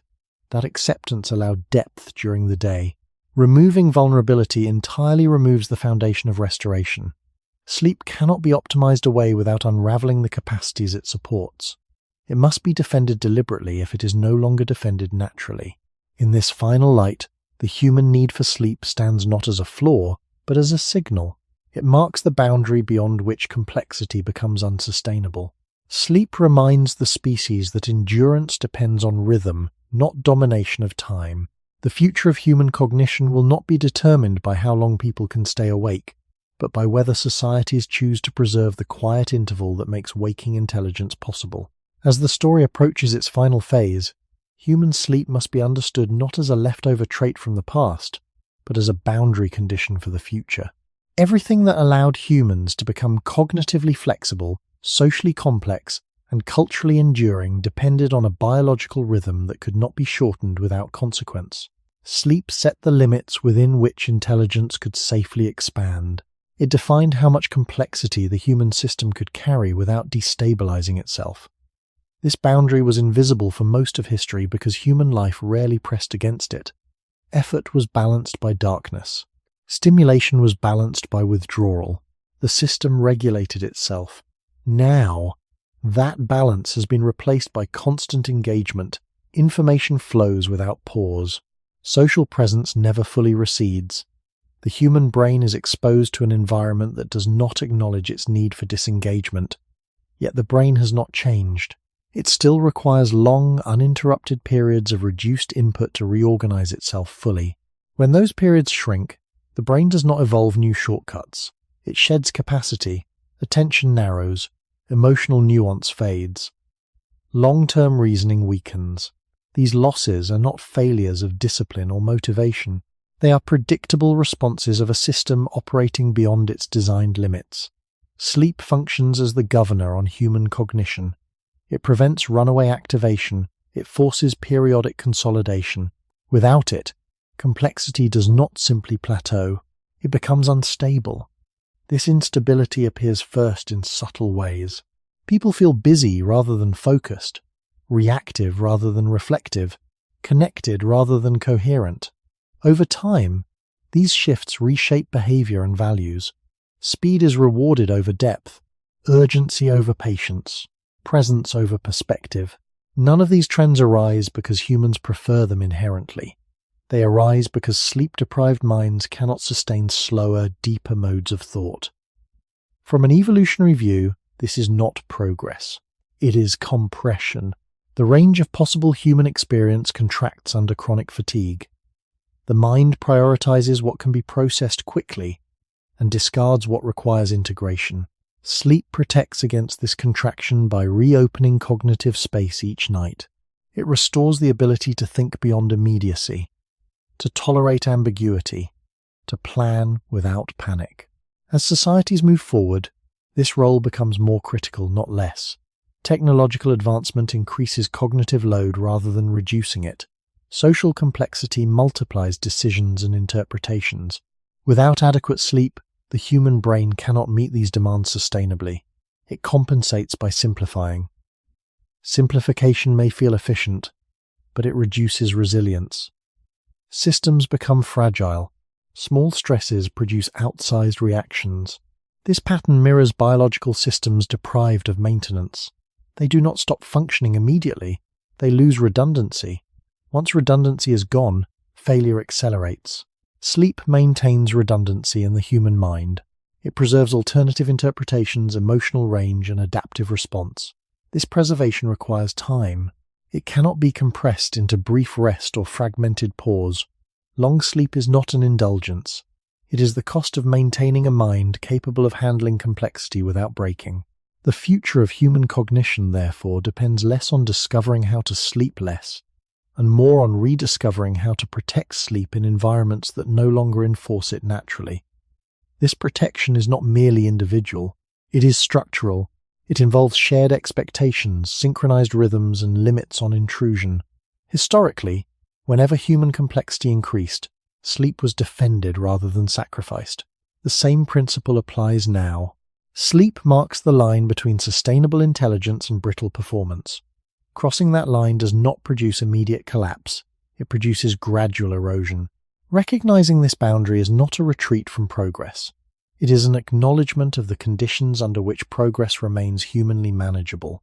Sleep stands as the final constraint evolution placed on human ambition, not to limit it, but to keep it intact. As this boundary becomes clearer, the question shifts from biology to choice. Human evolution defined what sleep must be. It did not decide how societies would respond once the environment stopped enforcing it. At this stage, sleep is no longer threatened by predators or climate, but by priorities. Time is filled deliberately. Attention is divided continuously. Rest competes with visibility, productivity, and constant availability. In this context, protecting sleep becomes an act of alignment rather than instinct. The brain still operates on ancient assumptions, but the world no longer cooperates.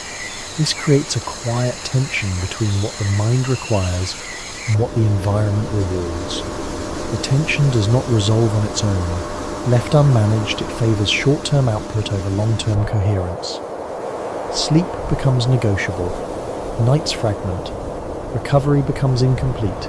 The mind adapts by lowering depth rather than restoring capacity. Over time, this adaptation reshapes values. What feels normal shifts. Fatigue is tolerated. Distraction is expected. Reflection feels slow. These changes are not neutral. They narrow the range of human thought and emotion. Sleep once protected that range by forcing disengagement. Without protection, the range contracts. From an evolutionary perspective, this contraction is costly. Human success depended on the ability to integrate information across time, to hold multiple possibilities in mind, and to regulate emotion in complex social settings. These abilities require space. Sleep provides that space by interrupting constant input. When interruption disappears, integration suffers. The mind remains reactive, decisions shorten, meaning thins.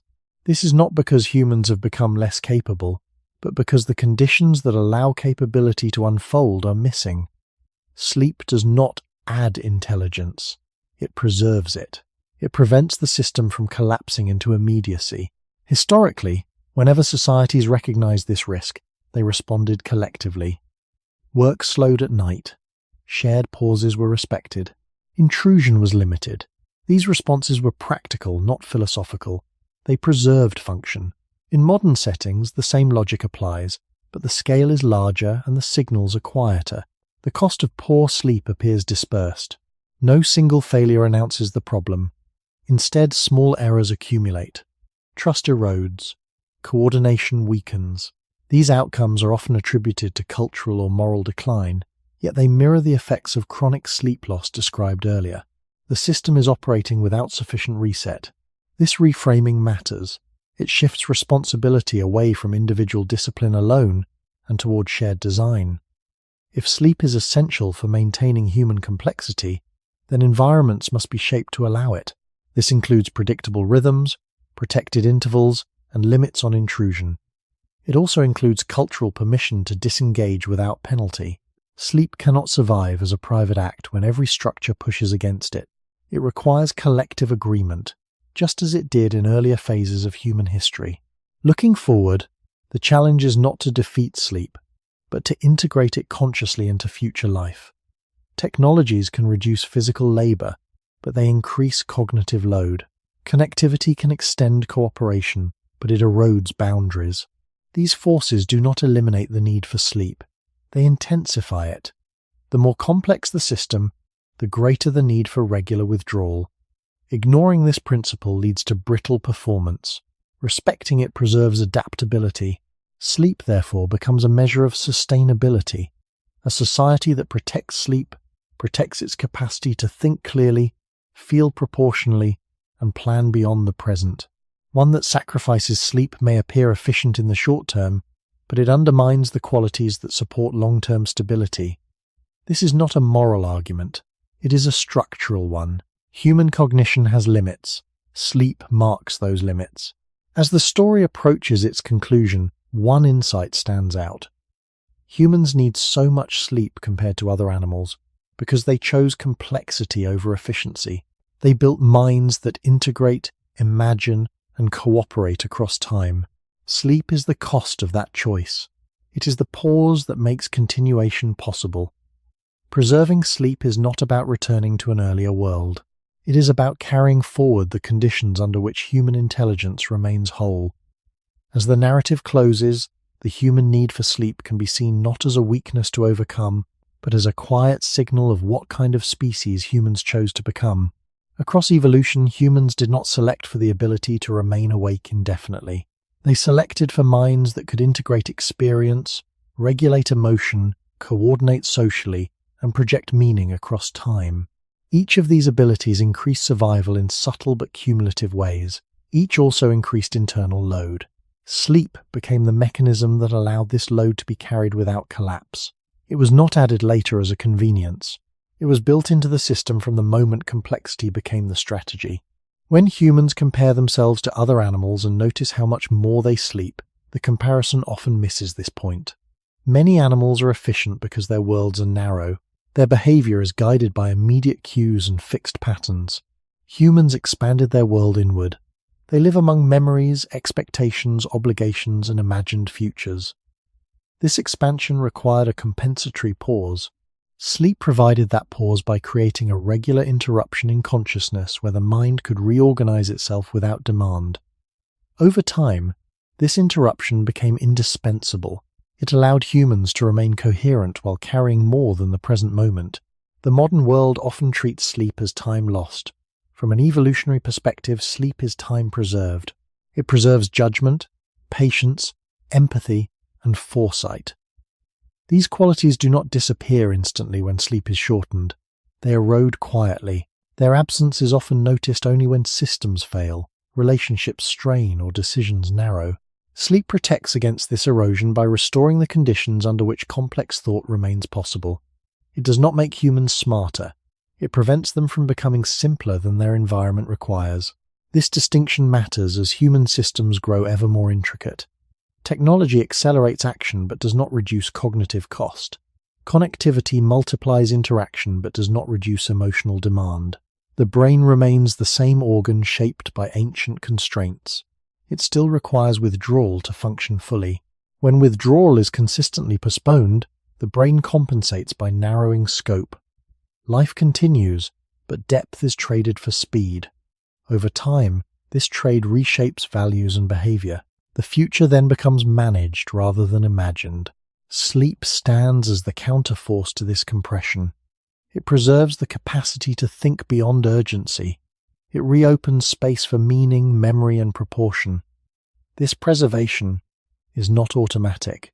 It depends on whether societies choose to protect the conditions sleep requires. Throughout history, whenever human complexity increased, sleep was defended collectively. Nights were slowed. Boundaries were enforced. Withdrawal was permitted. These choices were not nostalgic. They were adaptive. They recognized that a species built on integration cannot function indefinitely in a state of constant activation. The same choice remains now.